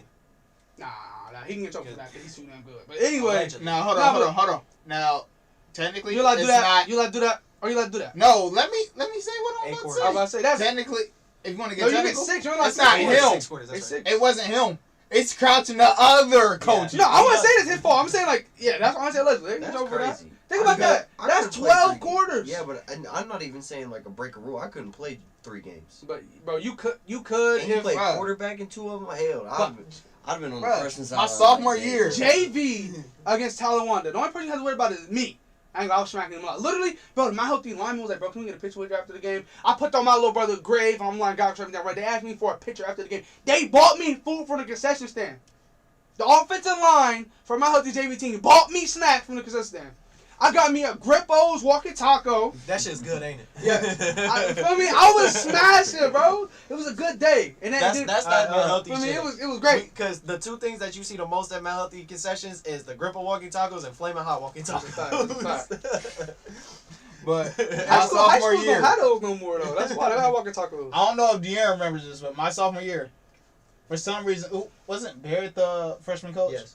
My sophomore year, they tried to get me to come play freshman for the last game. I don't remember that. Oh, I don't have no recollection of that, but allegedly that happened. I wasn't part of it because I wasn't in that conversation, and so that I don't have no recollection. But I kind of can understand. You didn't play? We was good. No. Why not? We was good. My freshman team was good. Bro, this is how we know you got blood up. Look, literally, it was our team, right? So Austin is. I didn't play though. No, but he suited up. We got him in full pad, about to play, because we were playing against a grade that was 2 years older than us, which is still like 3 years younger than him still. No. Nelson didn't let me play. That's why y'all was. I'm pretty sure. I was only in 7th or 8th grade. Right. So okay. So hold on. I'm trying to think what grade I was in there, because I think I was in like 2nd or 3rd. No, you're not that much younger than me. How old are you? You're a junior in high school, right? Yeah. I'm 23. And I'm about to be 18 this year. You're 24 and 18. Okay, that's our ages this year. Right. So what's that? 18 and what did you say? 23? It's 6. That's 6 years. 18 and 24. Yeah, 6 years you apart. said 2 years older. You're talking about so this that's year. 4. Yeah, so it's 4 years difference. 4 years younger than me. Okay, but still, they were still way older than us. We got him in full pad. He was about to play, but then we was like, nah, forget it. And we still beat him. We still beat him. But still, he almost played. Here's why I didn't play. Nelson was like, nah, you're not playing with them. I was like, Coach, why not? I want to play. I don't play on JV anyway. I won't put me in anyway. No, you're not playing. But the reason why I was always like, because my freshman team was Ty. Ty. Yeah, Ty, Lonnie, and all them. Mike didn't play because he was on JV. Lonnie, me. Lonnie didn't play that game because he went up to varsity. Oh yeah, that's right. He played his 6 quarters. But yeah, like our freshmen, we were good. I'm surprised SWAC believes in that back then. They don't believe in that no more. Not no more. Yeah, hell no. Crunch don't give a fuck. I'm talking about SWAC in general. They don't, because I did remember the little Miami. How do we get to high school football? We went high school to college down. This is what happens when you go quiet. Down to high school. All right, we gotta go. Now we gotta go to school football. Now I got a topic. I got one. We got Deshaun Watson.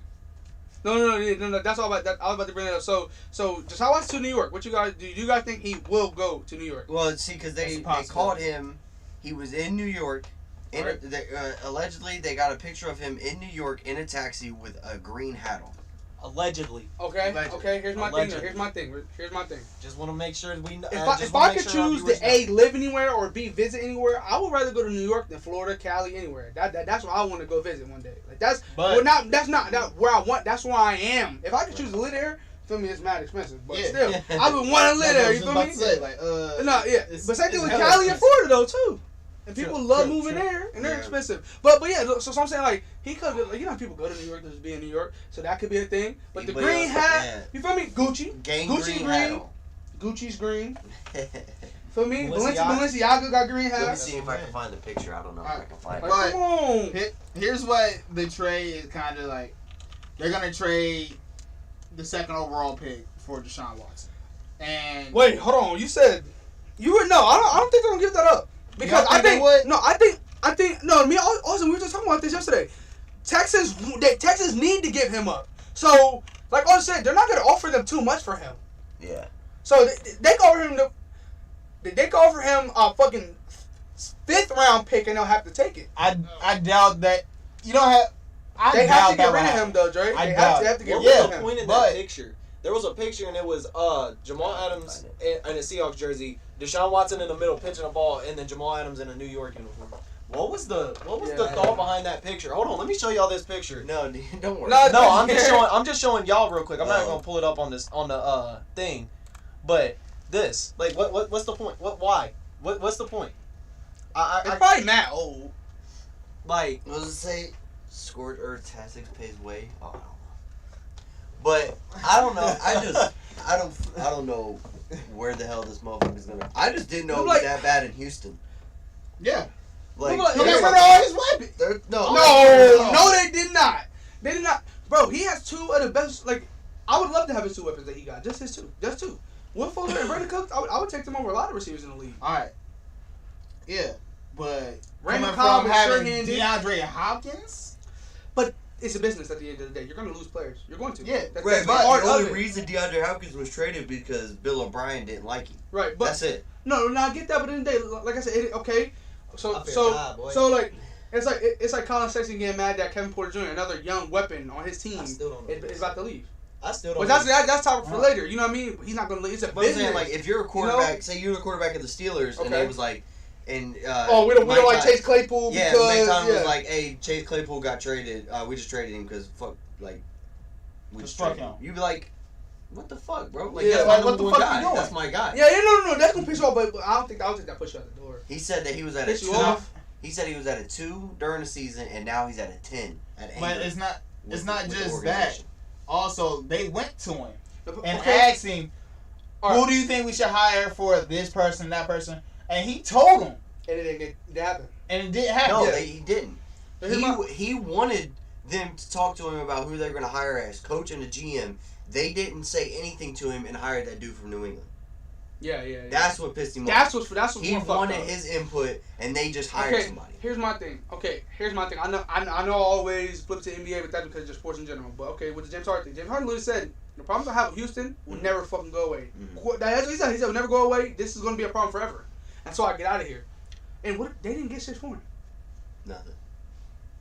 They compared to James Harden, come on, come on. You can't say Oladipo isn't okay. Oladipo, he's good. Yeah. Don't get me wrong. Yeah. He's not James Harden. He never compared to James Harden. He never put the number James Harden could do.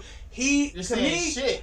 But I'm saying, like, they did get a little bit. Karis LeVert is better. I would have took Karis LeVert, but we agreed on this. We'll take Karis LeVert or Victor Oladipo because at least. Well, you see that the Karis LeVert, they found cancer in his kidney. No, it was not. No, it wasn't cancer. No, it was a he has a lump on his kidney. Oh, but it was not cancer related. Oh, and so he might not play this season, but he also still has 2 more years after this. So he still got this season and 2 more. Right. Compared to Victor Oladipo, this is his last. He literally told Indiana, but also here's nothing. Indiana had to get rid of him. That's why they just threw him away because he literally said he started denying all the rumors. Like, no, I'm not trying to keep the locker room. At least he is a better man, in my opinion, James Harden. To keep the locker room still like, oh, you my boy. Rather than, you got him and DeMarcus Cousins were beefing. Yeah, and John Wall and DeMarcus Cousins are boys. We've all known that. Austin made all these ways that DeMarcus Cousins was gonna. Yeah, I know what I'm saying. I remember you used to tell me, bro, DeMarcus Cousins gonna get to the Wizards. Or John Wall gonna go to the Kings or the Pelicans. You used to tell me, I'm like, nah, no way. And now they together. Yeah. And I like them together. And they have Christian Wood, but I think the team is better without James Harden. Don't get me wrong. Didn't they just get Kevin Porter Jr. as well? Yeah. That's what I said. That's what he traded to. Look, for a future second round pick. Here's the next second round pick, I'm pretty sure. This is what I'm saying. Like, shit. Nah. Pissing me off. You ain't getting shit with that. I know you hate getting rid of him. You rarely get a good player to second round. But here's why I said that is because by a team that has a chance of making the finals, you're getting a 59th pick. Well, yeah, but still, like you guys, if they win, he was a 60th. Still, so right. That's 59. I mean, you have a chance, but it's very, very, very small. But here's why I was saying that, because you gotta think. I know it's the past, but Kyle Korver, he got traded for a copy machine. That's a fact. He got traded for a fucking copy machine. Yeah, I know, and what he do? He became an all-star. He's one of the best role players. Wait, Kyle Korver was never all-star. He became an all-star. He was an all-star. Wait, what year was this? Oh, you know he's on the Hawks. Yeah. Yeah. Okay. Yeah. No, but I traded for that too. The only thing he could do for you is one thing. We all know what he can do. Yeah. All he can do is shoot. And he can only shoot off a screen. Yeah, but also, like, I take JJ Redick. JJ Redick. So JJ Redick ain't better than him? Yes, he is. Because JJ Redick can shoot. He can dribble a little bit. Yeah. He can run up, set his little feet, shoot. Kyle Korver is JaVale McGee, set the screen on the Cavs. I don't know where he at now. That's now. But at the beginning of his career, he created his own shot. Hey, his teammates there. But hats off to Kyle Korver, because he made a fucking living and a half. No, he did. No, set the screen. He set the way for Klay Thompson. Exactly. Klay Thompson dropped 40 with 4 dribbles. 4 dribbles. Think about that. Imagine dribbling the ball 4 times, you got 40 points. like he did serious. Like no, it probably was 1, 2, 3, 4, and 1. The whole game. The whole entire game. He bounced the ball off the floor 4 times and dropped in the 40. entire game and dropped 40. That's Kyle Korver. Yeah. Klay Thompson did it. That's Kyle Korver. It's straight, no cap. Hold on. Okay. He's legitimate. They got a counter. Huh? Because of off balls. Off ball screens. Yeah, that's what Kyle Korver's money. You had Al Horford setting those screens for Kyle Korver, coming off of him. Bow. That's another player I'm so sad he fell off. Oh my god. Who, Klay? Yeah. Yep. Is it? Does it got the counter? Because the game I watched, they had a counter that counted how many dribbles he had and how many points he had throughout the game. I don't even know. Yeah. I hope this is the one. Well, let me see. When was the January 9th, 2019? Yeah, but still, like that. I know, but I'm saying Klay hasn't played in 2 years because he was hurt. Right. Yeah, right here he scored 60 with 11 dribbles. Yeah, here. Yep. Okay. Yeah, I want you. Everybody, like, I wasn't lying about that. I wasn't lying. I remember this. That's 2 points. 2 points. 5 points. Shoot. That's his money though. Klay Thompson's really. And if you noticed, he doesn't dribble. He's just getting the ball. He's catching the ball, shooting. Yep. Did you shoot? But no disrespect, look who he's going against though. The Nickies. Hold on. That ain't counting dribble. He dribbled right there. No, he didn't. No, he didn't. That was a bounce pass. Okay. Yeah, it was a bounce pass. It looked like he dribbled. Yeah, right there, bounce pass. One dribble. Pull up. Like his mid range. 23-1. Bang. That's 26. Oh my. One dribble. Fade back. Bang. That's 28. On one leg. That's Austin's shot. 3 dribbles. Bang. That's 30.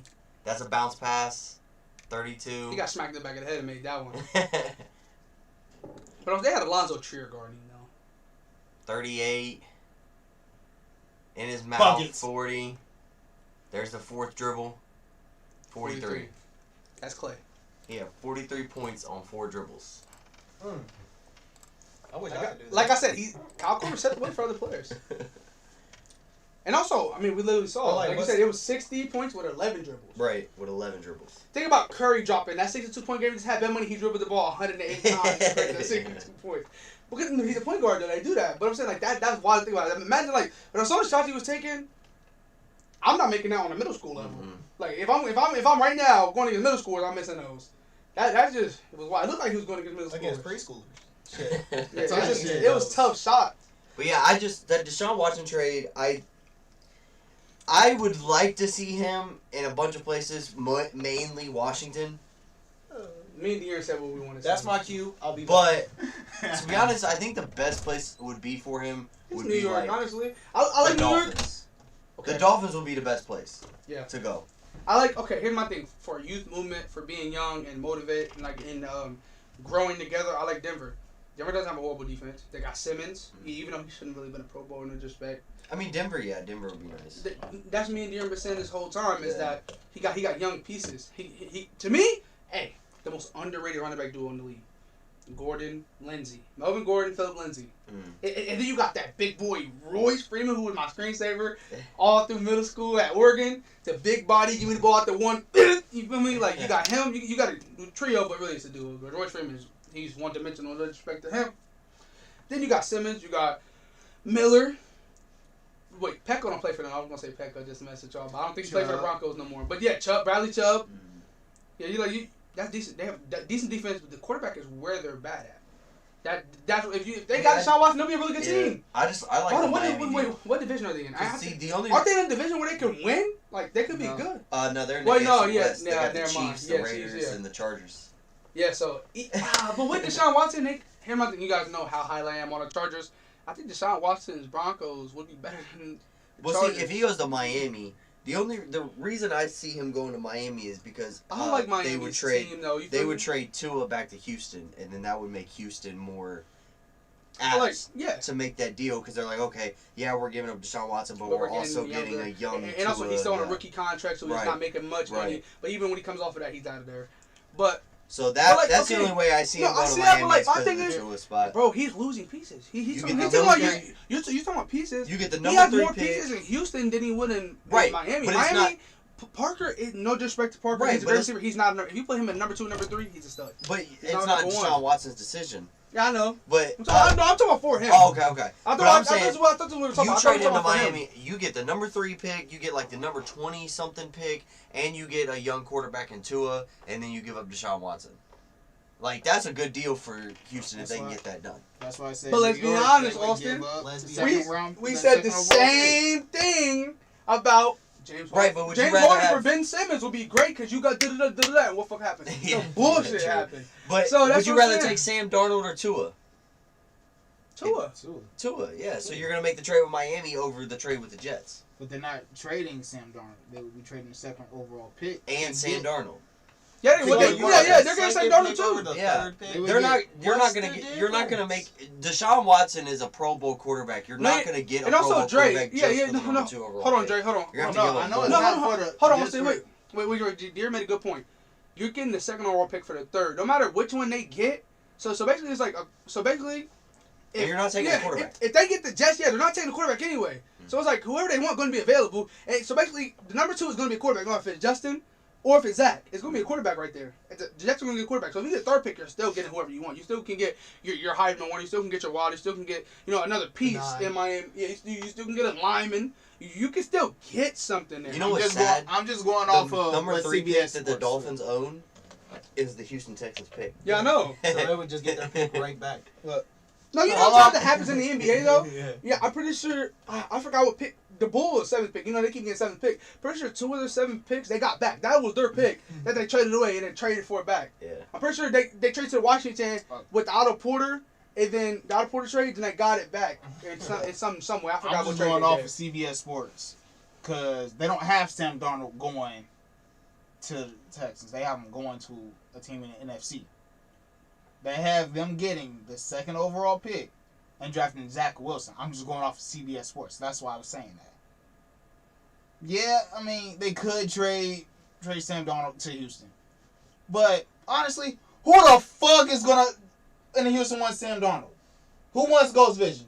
Would y'all really want Sam Darnold as y'all franchise QB? You don't. No. Once again, the players don't have the option. You talking about as a player? No, I'm talking about as a coach and as a GM. I'd rather have Sam Darnold as my franchise QB than nobody. He's cheaper. Well, I'm saying, like, you know what he can do. If I gotta trade away, if I have Deshaun Watson and I have to trade away Deshaun Watson, I'll take him over. And I have no 1st round pick, I would take Sam Darnold over nobody. You're trading for the 1st round. Okay, here's my thing. Okay, they're trading Washington. Would you take Sam Darnold over Alex Smith? I would. No, I'd take Alex Smith over Sam Darnold. Alex Smith. I mean, I don't know. It's close. And also, you might even get that Heineke kid. True, but no. Taylor? No, but here's my thing. And just give him a shot. Would you take Sam Darnold over Drew Lock? Yeah, I'd probably take Sam Darnold. I would too. I would. That's what I'm saying. It's you know, it's just not like But I see, feel like because like yeah, Denver is the. I mean, because if you trade with Austin, Washington, Austin finally admitted that Denver wouldn't be a bad fit for DeShaun. no, I never said they But would. Be it's the fact that but here's the point you made that I gotta agree with. They're not gonna make too big of a splash because of the division they're in. Chiefs, Raiders, but Chargers. But That would I suck. I said Deshaun Watson's Broncos, even though we're high on the Chargers, will still have a chance to be. I think they'll be better than Chargers. I think Chargers might be the last in the division with Deshaun Watson on the Broncos. Well, also you got to think about you go to Denver, you got to play Cleveland Farrell twice. Yeah. And Joey Bosa twice. Yeah. And Chris Jones twice. And Chris Jones twice. Okay. Okay. Wait, who's in his division right now? You got Indianapolis, so that would be DeForest Buckner. Buckner. Dog, by the way. You got Tennessee, which would be Jadeveon. Mm-hmm. Who didn't really do Wait, shit. no, Jadeveon Clowney isn't on Tennessee no more. Ain't he on Seattle? Nah. No, he went from Seattle. Oh to yeah, I'm tripping. Tennessee. Yeah, You got it backwards. But yeah, And he then was quiet Jacksonville. as fuck all year. Yeah, no, he wasn't there. And then Jacksonville's the other team. And then you got no. Yeah, Josh That's Allen, the- that kid from Kentucky. Yeah. Yeah, not the white Josh Allen. No way. Nah, I know what Josh Allen talking about. Yeah, so I mean, yeah, it would be a big difference. But I mean, it's to me, it's still better than going to one of them other teams, like going to the Chargers. Yeah, fucking Von I'd rather Miller. go to the Broncos than the Jets. That's a fact.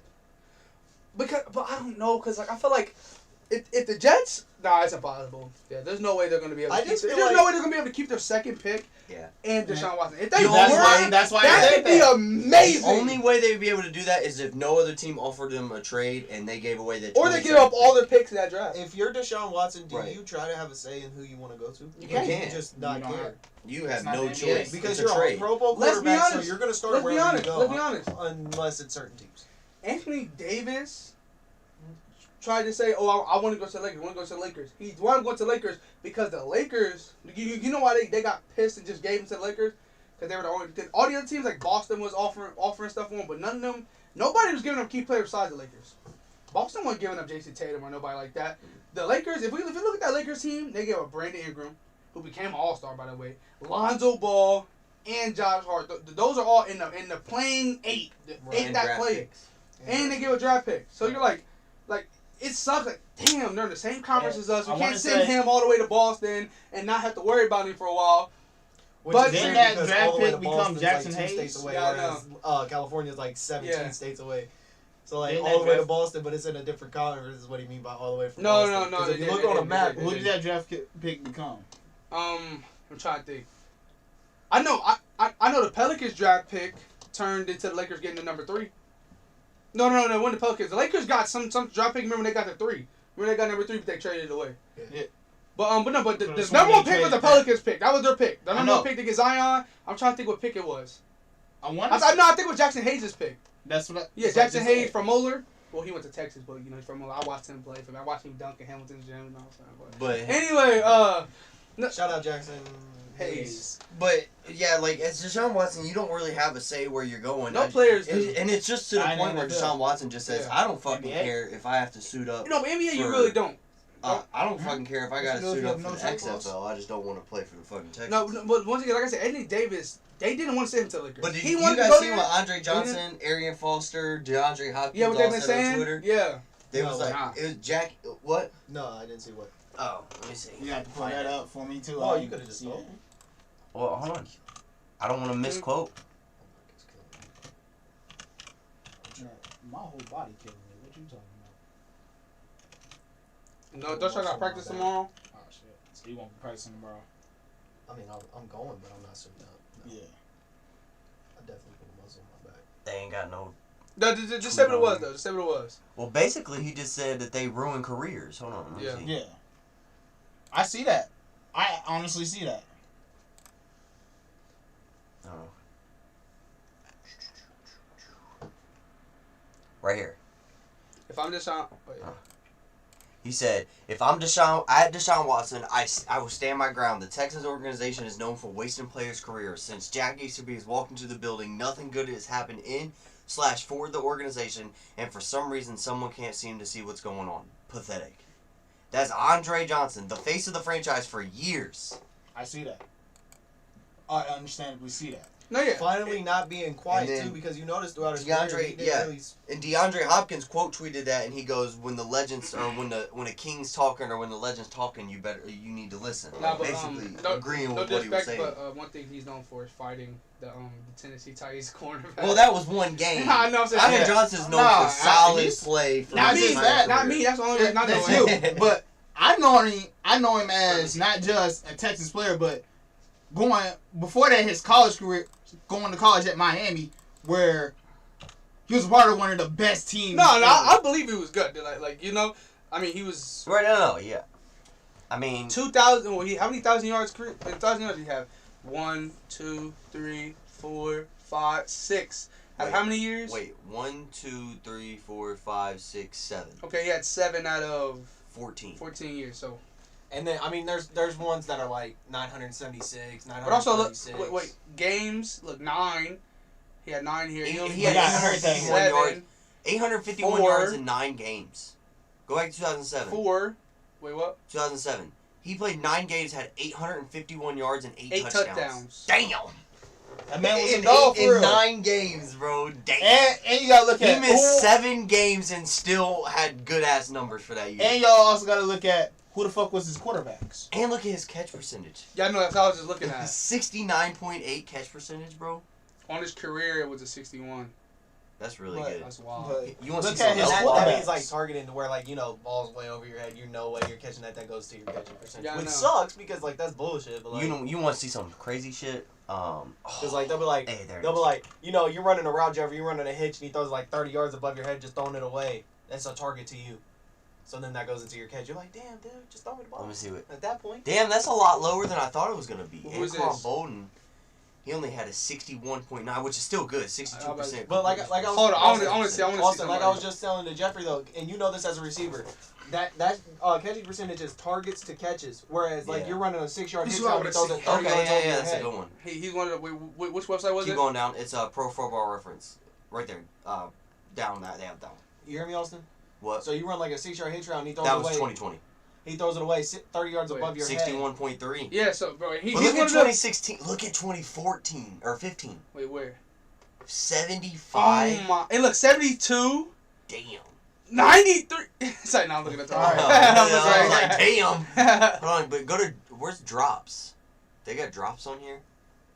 Scroll down, just because it could be like advanced receiving and rushing.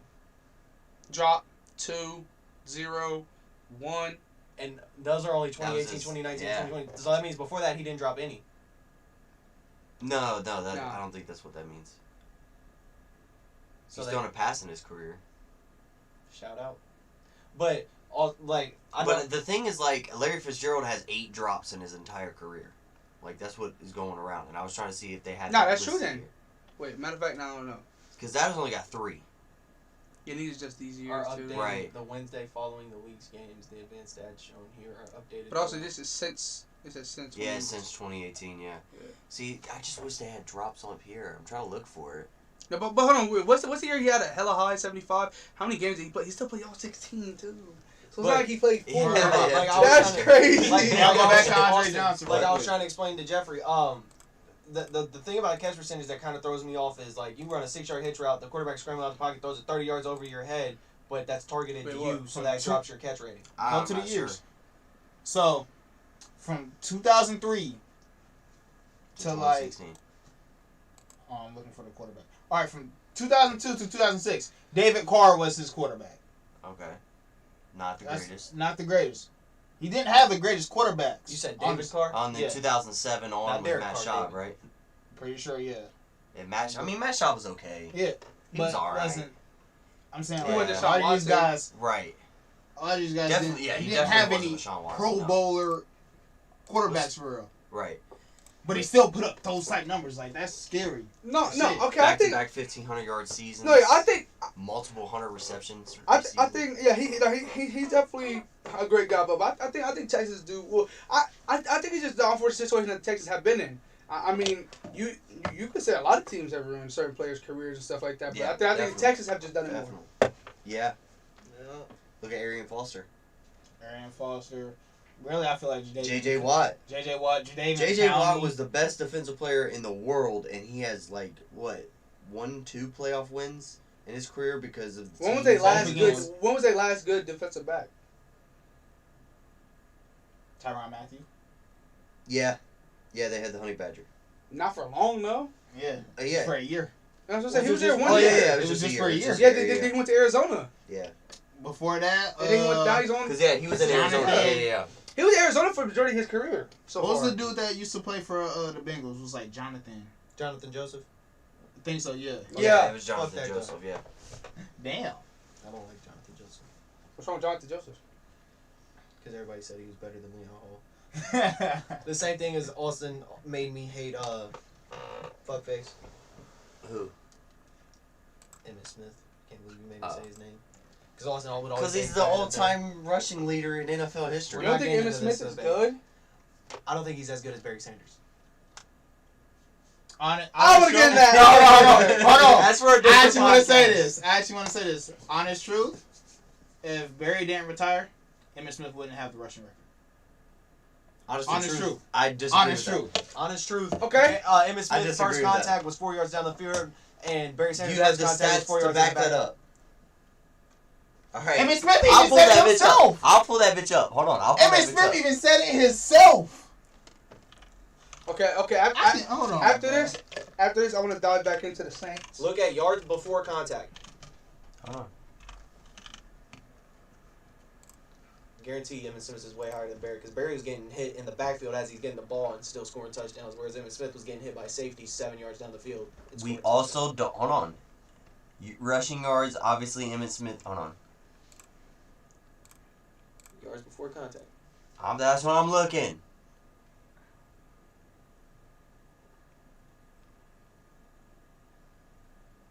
It doesn't have that stat on this one. Oh, hold on. Rushing yards, rushing touchdowns, rushing attempts, yards per game. Emmitt Smith 93, Barry Sanders 64. Barry Sanders was also in his entire team's offense. Too. Hold on. Yards from scrimmage, fumbles, games, this is best season stats. So. Ooh.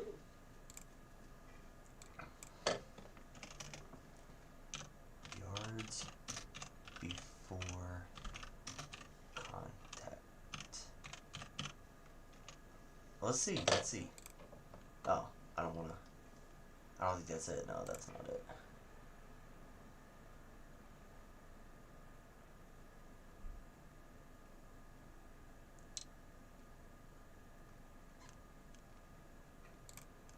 What is this one? Barry Sanders had few. Hold on, listen. Barry Sanders had carried the ball 803 times without a fumble. Damn, that's really good. Damn. He was a dog. No, I'm saying, imagine having the ball in your hand 803 times, getting tackled by some of the best players of all time, and not fumbling, ever. It said he fumbled twice in his career, I'm pretty sure, but they both were recovered by him. Alright. So they don't probably ground fumbles.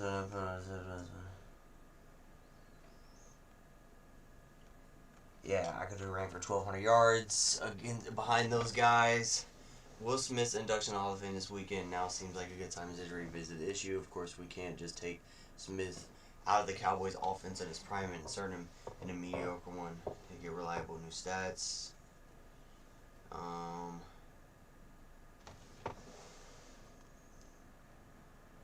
Elite starters versus backups. I don't understand what this article is. Hold on. I'm not gonna watch the full freaking video because I can't tell where it's at. But in a football life, in Barry Sanders' a football life, Emmitt Smith even said, "I'm lucky he retired because if he would have kept playing, he would have had it. I wouldn't have caught it."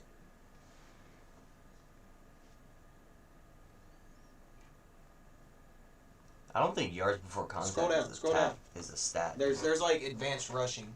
Scroll up. Oh no, that's playoffs. Keep going. Passing. There should be like advanced something. Yeah, it was. There is. I don't think that's a stat. Just look at the highlights, because fucking you see 99% of Barry Sanders' highlights he's getting hit in the backfield, whereas 99% of Emmitt Smith's highlights he's running behind the offensive line. Hold on. Let's see what Jeffrey was saying was true. Where's fumbles? Right here. No, he had 41 fumbles. And that's his career. He didn't say in his career. He said he ran 800 803 sometimes without one. Oh. Yeah. Because That's what they said. if you add right here, he had 243. So you go 240. I can show you. It's like 331 right there with no fumbles in the whole year, and then whatever. Look. Off that. Sunday Sanders had carried the ball 800. Barry Sanders is great. Fumbles. Don't get me wrong. And that was published in 1995.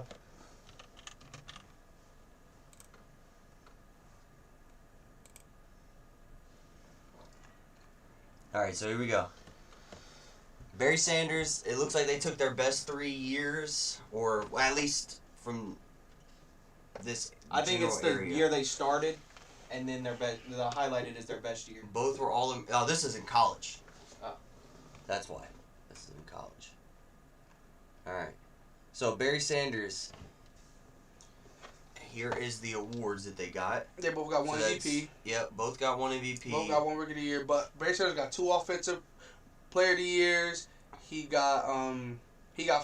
both got 4 yards leaders. He got, what is that? Rookie 6. No, I'm talking about 6 All Pros. Yeah. They both got 1 Rookie of the Year. I said that. Barry Sanders had 6 All Pros. Emmitt Smith had 4. And in Pro Bowls, Emmitt Smith had 1, 2, 3.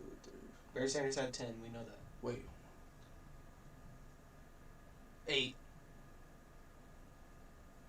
So 10 to 8, and then 6 to 4, because everything else is literally the exact same. Were they in the same conference? No. No. Let's just look. Oh, no, it was the Lions and Cowboys. I'm tripping. I'm trying to. Fuck. Hold on, let me go back to that. Wait, no, they weren't in the same conference. Yeah, hold on, yeah. Just All right. not division. So. Yeah, that's what I'm saying. They're in the same conference, so it And was then play between more them games, two to obviously. make, like they had to battle each other to make an All-Pro team, too. Yeah. With other running backs. They were in the same conference, yeah. Emmett obviously had more rushing yards, more rushing touchdowns. More games. Barry had more rushing yards per game. Average That's rushing attempts per game, 19.6. Average rushing yards per attempt, 5 and 4.2. That's close. Emmett had more receptions, more receiving yards. And we're receiving touchdowns by 1. Yeah. And he Yards also from had line more of yards from Yeah. scrimmage. And more fumbles. Yep.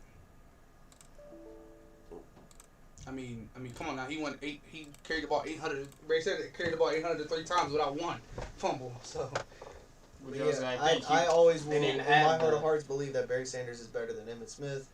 So, and y'all won't change my mind. Austin's tried to for 20 I didn't years. say, I'm not trying to change your mind. I'm just saying you're wrong. But also, No, you also gotta Emmitt Smith think is amazing, bro. Dallas's He's just O-line not better than Barry. was a motherfucker.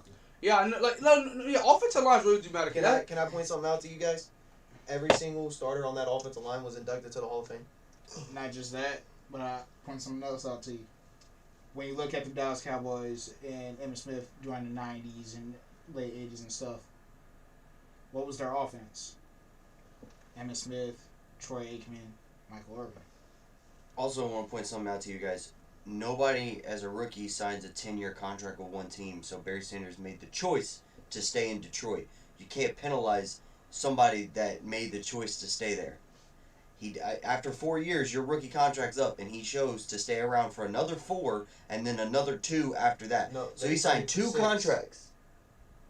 It went 4 then 6. Are you positive on that? Yes. Look at where's your fucking proof? I'm positive. But on that. still, 'Cause he they made the wanted choice out. to stay in Detroit. He wanted out. They wouldn't let him out, so that's why he retired. That's why I don't think it was 6, because that would have been the end of his contract. I think he signed 4, 4, and 4, and he retired after 2 of those third 4. Yeah, 6 is weird to sign 6. I mean, how you going? He decided. You can to sign stay. 6 though. Yeah, Yeah. but he But- decided to stay in Detroit. You can sign up to 7, Nobody right? held the gun to his head and said, "You are not allowed to September leave." 8th, 1989, he signed a 5-year deal. You with said 6 Detroit. though, by the way. 1989. That was just before his career was over. Yeah. So go to after find where his rookie season was over. What the contract he signed then. All right. No, I'm trying to see all the different contracts. I mean, I mean, it's always hard to base 1989, like that was his rookie year. 1989. So he signed 5 years. After that. Okay, and then he signed another contract after that. Yeah. Probably 5 yeah, or so 6 years. Austin was right. Austin was saying that he signed one contract, did it, then signed another one, and then was like, nah, I'm retired. Because years later he was like, I don't want to be here no more. And it was 1 year later, right? But it was 1 year later because he played 6 more years with him before It's retiring. not like the he signed a 5-year. No, my fault. No, played 9 years. Yeah, no. That's what I'm saying. Because look, he played 4, right? So the 4 is a rookie, and then he signed that 5-year deal, played all 5 of those. That's his 9 years, and he left. So no, then the rookie was 5. Okay, so 5, and he signed. That means he signed a 4-year deal then. No, he signed a 5, had 1 more, and then opted out. Something like that. Yeah. Retired, yeah. No, but yeah, I mean, I definitely believe. I mean, sports debates of who's better, we can go on for days about them because let's talk about. Okay, so he signed a 5-year and then a 6-year. So it ended in '94, and then he signed one in free agent in 2003. So in '94 he signed the entry level 5 years, and then in '97 he signed a 6-year. So they franchise tagged him in between, I think. No, but it's like that'd be '95 to '96, and then '96 to '97. So he signed still. Yeah, right, and then he retired. Okay. But yeah, after 2 years later, he was like, I want out, and they were like, no, you're gonna leave after your contract, and he was like, I'm not playing here no more. I want out, and they kept saying no, so then he retired after 10 years. No, but yes, okay. No, but here's my thing. Is like, okay, here's one of the biggest debates in my mind. Will never be chosen. Everybody makes the excuse of, oh, it's just because you never watched them play. Even when I watch like Jordan and LeBron. LeBron is way better than Jordan, in my opinion. I don't think Jordan can take that Cleveland Cavs team that he took to the finals. I don't believe so. You know, I mean, you can argue. Yeah, LeBron's rings. Yep, he had Dwayne Wade. He had Chris Bosh. And then he had Anthony Davis. So he had 2. But I mean, to me, LeBron James is clear. He has more points for a reason. He's okay. Yeah. But here's the only thing. Everybody say Jordan won 6-0 in the finals. But to me, LeBron's competition is way better. KD didn't play then. Curry and them didn't play then. Russell Westbrook didn't play then. James Harden didn't play then. I mean, he went against the bad boys. They went against dirty. He didn't go against stud, amazing basketball players. He went against dirty, hard players. Like there was nobody like Kevin Durant back then. Not one player. Larry Bird was tall. But all he was Kyle Korver back then. Like that's what he was. He was tall. He could shoot and stuff. And he was making amazing shots. Larry Bird is an amazing player. Don't get me wrong, but I'm saying like he wasn't KD. He wasn't dunking on everybody. Wasn't making those plays. You know. I'm just saying, like, LeBron has won against some amazing players in his career. Yeah. But so did KD. So did everybody else. No. I'm talking about Jordan and LeBron going at each other. Who's the best of all time? I think LeBron James is the best person to ever touch a basketball in the world. I don't think nobody, because Will Chamberlain. He's a Kobe fan. No. Not your Kobe fan because he played for the Lakers. Like, hard. Like, no, get that. No. I loved Kobe. But also no. But to me, obviously, but here's my thing. You're listen. Over LeBron. Now listen. Here's my thing. Here's me. I'm Kobe over LeBron. But I'm talking who's the best player of all time. I'm not. There's nobody. Like that's the one thing about me. I can sit here and I talk about amazing Bengals players that's still a fan. I get props from props too. Is that same thing? LeBron's the best player to touch basketball. Here's my thing. People even argue, and I can't really disagree, that Dwayne Wade has a chance to be better than Kobe in his career. He's done some things. I think Kobe way better than he is. He has the rings. He's done his thing. He's won games. He took, but also he had a really good sport guy. He had Shaq. You know, Shaq went there. He had Lamar, Derrick, Pau Gasol. Well, you can't compare Pau Gasol. Shaq. Pau Gasol was good. Yeah. Yeah, he was a good role player. Well, he was a starter. He was a role player. He didn't start out with. He was a. Pau Gasol was an all-star though. He was an all-star. Yeah, he was good. Yeah, he was really he good. didn't start out with the Kobe's role because he wasn't Shaq that wanted the ball as much as But like when we talk about basketball, it's different than football. You can't call a starter a role player in basketball. If he's your starting 5. He's a starter. You can't call him a role player. Ray Allen called out Kobe Bryant, man, and that shit was. He basically predicted everything that happened in Kobe's career. Yeah. He said Kobe cannot win unless he had 2.5 good players. What's a half of a good player? Derek Fisher. Andrew Bynum. And Bynum, yeah. And they made 2 because Derek Fisher was good when he wanted to be good. No, you got so was Bynum. Pau Gasol was good. Lamar Odom was good. And Andrew Bynum was half good, and then Derek Fisher was on that team too, who was half good. And then but I mean even that Shaq Kobe team, they had Grant, they had Fox. Rick Fox, wasn't he like one of the best defenders of all time?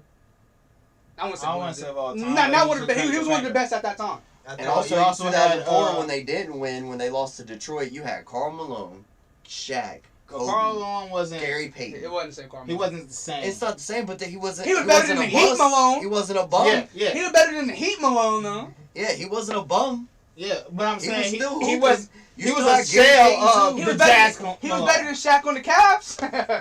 Damn, why you just gonna bring all that shit up? Shaq Damn. on the Cavs just couldn't get healthy. Yeah, I love Shaq on the But- Celtics though. Even though I hate the Celtics. Which was your favorite? Here was the argument that I got taught. Shaq. Heat Cavs Shaq. Shaq. You probably like Heat Shaq. No. Heat Shaq was Lakers. amazing. Lakers Yeah, Lakers, Shaq. but Lakers. Heat Shaq was entertaining when he was healthy. Here was a He didn't fit. here was one argument that somebody tried to make to me. 1, 2, 3, 4, 5, 6. Wait, He played for Like Phoenix, 6. Boston, Orlando, Orlando, LA, Miami, Cleveland. Cleveland. Boston. I already said Boston. The That's 6. Yeah, 6. 6. Alright, but He had a rainbow of colors. He wore every color in the NBA almost. But here was an argument that somebody tried to make to me. They said, well, Michael Jordan, he didn't go into the league right out of high school. LeBron did. It's like, if you think about the times, who was really doing, not many players were actually doing that. They were going to college. But Michael Jordan couldn't come out of high school and go into the He NBA. wasn't good enough. He wasn't good enough. Yeah, but And here's my thing. But you also Jordan gotta think- didn't even start his rookie year. Exactly. Kobe wasn't good his rookie year either. LeBron was. Give it a buck. hold on. LeBron had fucking Eric. He had snow. Yeah. And Yeah, they hold were on. going to the playoffs, bro. Carlos Boozer. Like, come on, that team. Hold Varejao. on. Rapist Jefferson. No, Rich Jefferson was he? Oh. No, he wasn't on that team. Oh, no, Yeah. He was on the Nets. Yeah, that's right. That's right. Hold They on. had a guy But named you're saying- Antonio Parker as I their know. starting shooting guard. Like, come on. Okay. He was But- good his rookie hold year. on, hold on. Really good. But In you also high gotta school. think- Anthony Parker. You know who's also good at rookie year coming out of high school? KG. Can I Latrell finish? Sprewell? Damn. I'm just saying, like, Can I say what I'm like, about I to love say? Damn. Kobe to death, but you can't make excuses. But for you just- also gotta Insert think- what I said. LeBron, he started his career in the NBA out as actually a shooting guard, but then That's a they fact. moved He him was to skinny. small That's why forward. when he went to Miami, Yeah. he got big. No, No, this was or what? You feel me? he But was I'm actually saying- big. He was still big. in No, Cleveland. he was way skinnier, and also he was a shooter. skinnier, but he wasn't really the slasher he once became. He was more of a dribble shooter. He was more of a Kobe type player.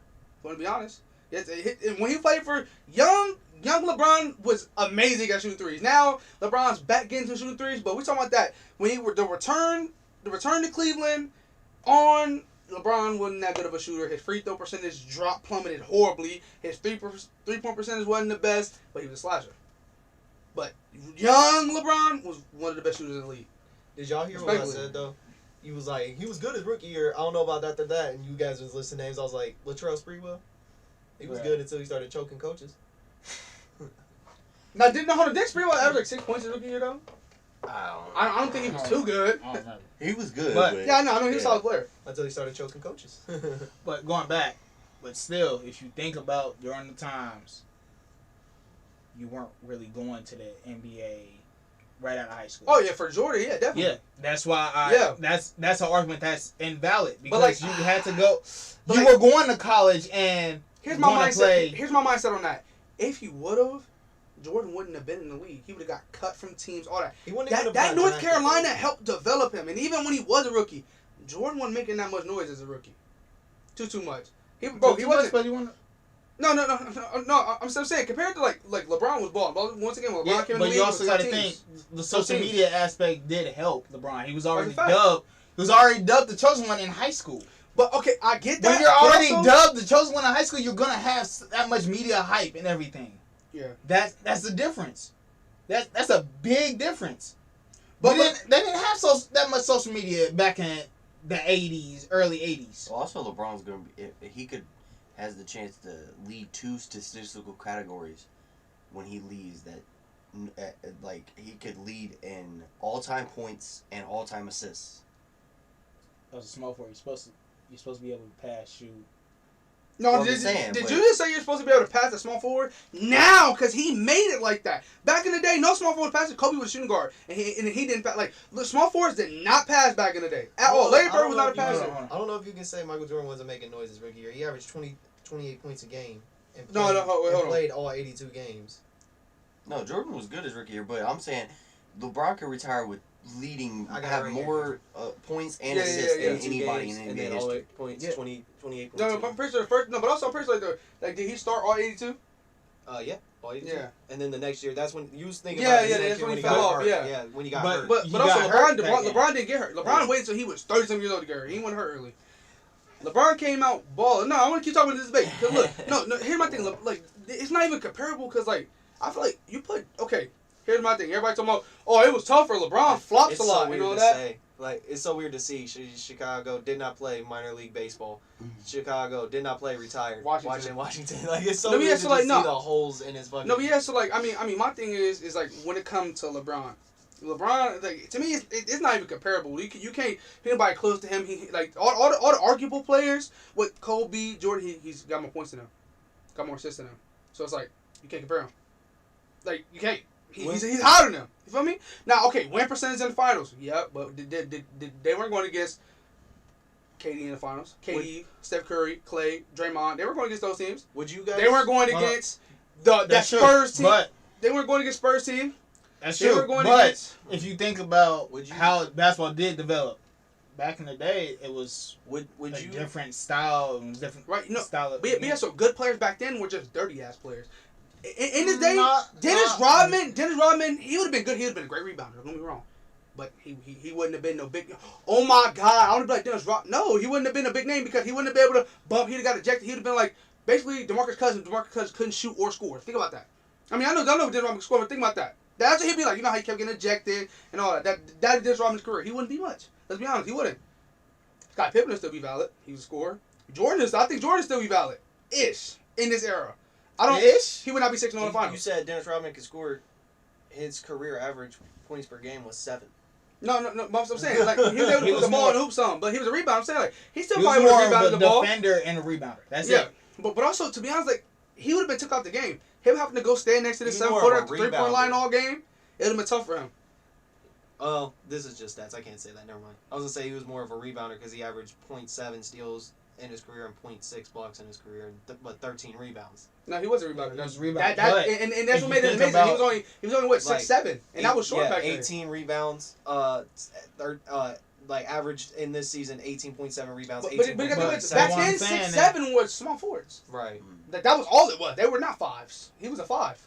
But like actually, the was question, a 4. Yeah, but he played. He could play the 5. The question I wanted to ask you, Jeffrey, if Michael Jordan played these 4 years that he didn't play, would the argument be closer, in your opinion? No. Yes. Well, okay. Yes. Yeah, he probably had more points, but at the same time, no, not really, because like Washington Jordan, like nobody. When we talk about Jordan, nobody talk about that. Jordan? Yeah, that's what I'm saying. He's talking about those 4. No, here's my thing. No, the 4 years he didn't play, like when he played baseball, if he would have stayed in Chicago and then in 2 years he retired, and then went to Washington. 3 years. We also got to think about. Like okay, no. Okay, here's my thing about it. It's like. I think it would have been closer in the points category, stuff like that. But at the same time, my argument was if Jordan played now, he would not be 6-0 in the finals. Who knows if he would even went to 6 finals? Whereas LeBron has like 16 finals, like right, and he only has 4 though, 4 wins because of the fact He's of 10 finals. Yes, 10. Yeah. Yeah, he's 4. Yeah, and didn't he go like 7 in a row?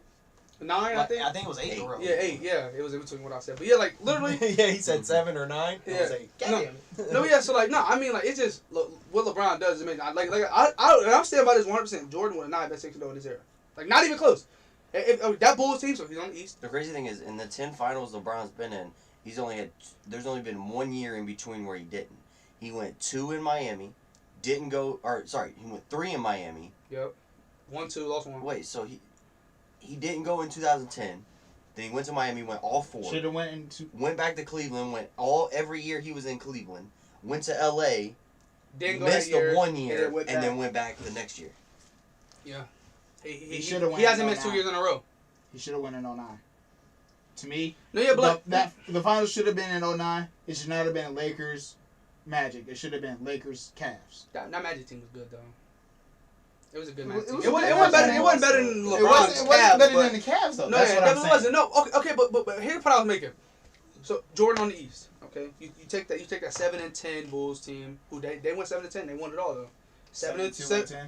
Yeah, 72-10, and then you take the 73-9 Warriors who lost though, you know. But my thing is that like I'm trying to tell you, you take that KD Warriors team versus Jordan in the finals 6 times or 2 times. He's not winning both or Right. 6. or he might not even win one. Here's what I'm saying. You're right, but you know why you're right? Who's guarding KD? Bro, that's what I'm saying. I'm talking about Jordan. I'm saying Jordan wouldn't be Pippen? 6. No, Okay. no, he wouldn't. He couldn't. No, Pippen. I mean, because he's too slow. I'm to guard asking anybody. he Like said Pippen slow. Pippen was actually Jordan would have guarded Steph, and That's Pippen what- would have guarded KD. that's Yeah, what and I was it- gonna say. Is it So BJ? who was BJ Dennis Rodman Armstrong. guarding? Draymond. Draymond? Is it I think Okay. BJ Armstrong? No, Okay. Dennis probably would have guarded No. Clay. Listen to... So... No. Dennis would probably guard Clay? I think the point guard BJ Armstrong would have guarded Clay. Clay don't do too much moving. Right, but Clay is a scorer. I think Dennis would have guarded Clay. But But then Draymond Draymond stays Green in the is a paint. solid. He's a solid scorer too. He can knock Draymond out threes. is He in can the post paint. Not up. at that point though. He wasn't a shooter. But Draymond was in the paint. The more, so you want 73 Rodman and in the 9 paint. team wasn't shooting. Yes, he was. He just now started missing shit. That season, he was a fucking shooter. And But what also, was not that 73 and 9. I'm talking about the first year with KD, not 73 and 9. That was the year before KD. I'm talking about the year they got Kevin Durant. He was a shooter then. Who was their center? Zaza Pachulia. Yeah. Alright. So basically, the centers would have been two nobodies banging in the paint. Yeah. Well, Dennis but- Rodman- nobody. but- No, I'm playing. you still think about it. Whoever you got to guard, you're still leaving somebody. That's a- No matter if it's that's a Clay, star, no yeah. matter if it's KD. Draymond. Okay, LeBron did it. Okay, hold on. You know who guarded KD? Look, I would take Scottie Shut the Pippen. fuck up, No, Gary. listen, I would take Scottie Left him Pippen. hanging. And I would take Dennis Rodman over Tristan Thompson. Tristan Thompson guarded KD, and what did he do? He was able to slow him down. Now, they didn't win the Yeah. finals that year, but Tristan Thompson still kind of slowed down KD. That's Put him in the crazy. same Hold on. predicament, though. Think about that. No, hold up. Just put him in the To same fuck predicament. up your argument, you said LeBron did it, but LeBron did didn't they win. Did they win the finals? No, yeah, no. LeBron That's- beat the 73 That's what we're 9 talking team about. Yeah. before I know. KD. I know. We're talking about He beat the KD he and beat the Warriors. Harrison Barnes, Brandon Rush. He beat that small forward. So. All right, ladies and gentlemen, thank you guys for coming out, and I think we're gonna wrap this up on this one. We're almost at 3.5 hours on this one, so thank you guys for coming out and listening to this stream and share this. Thank you guys for commenting, and we'll be back next week. See you guys later. Deuces. Peace out. I love that Jeffrey said that.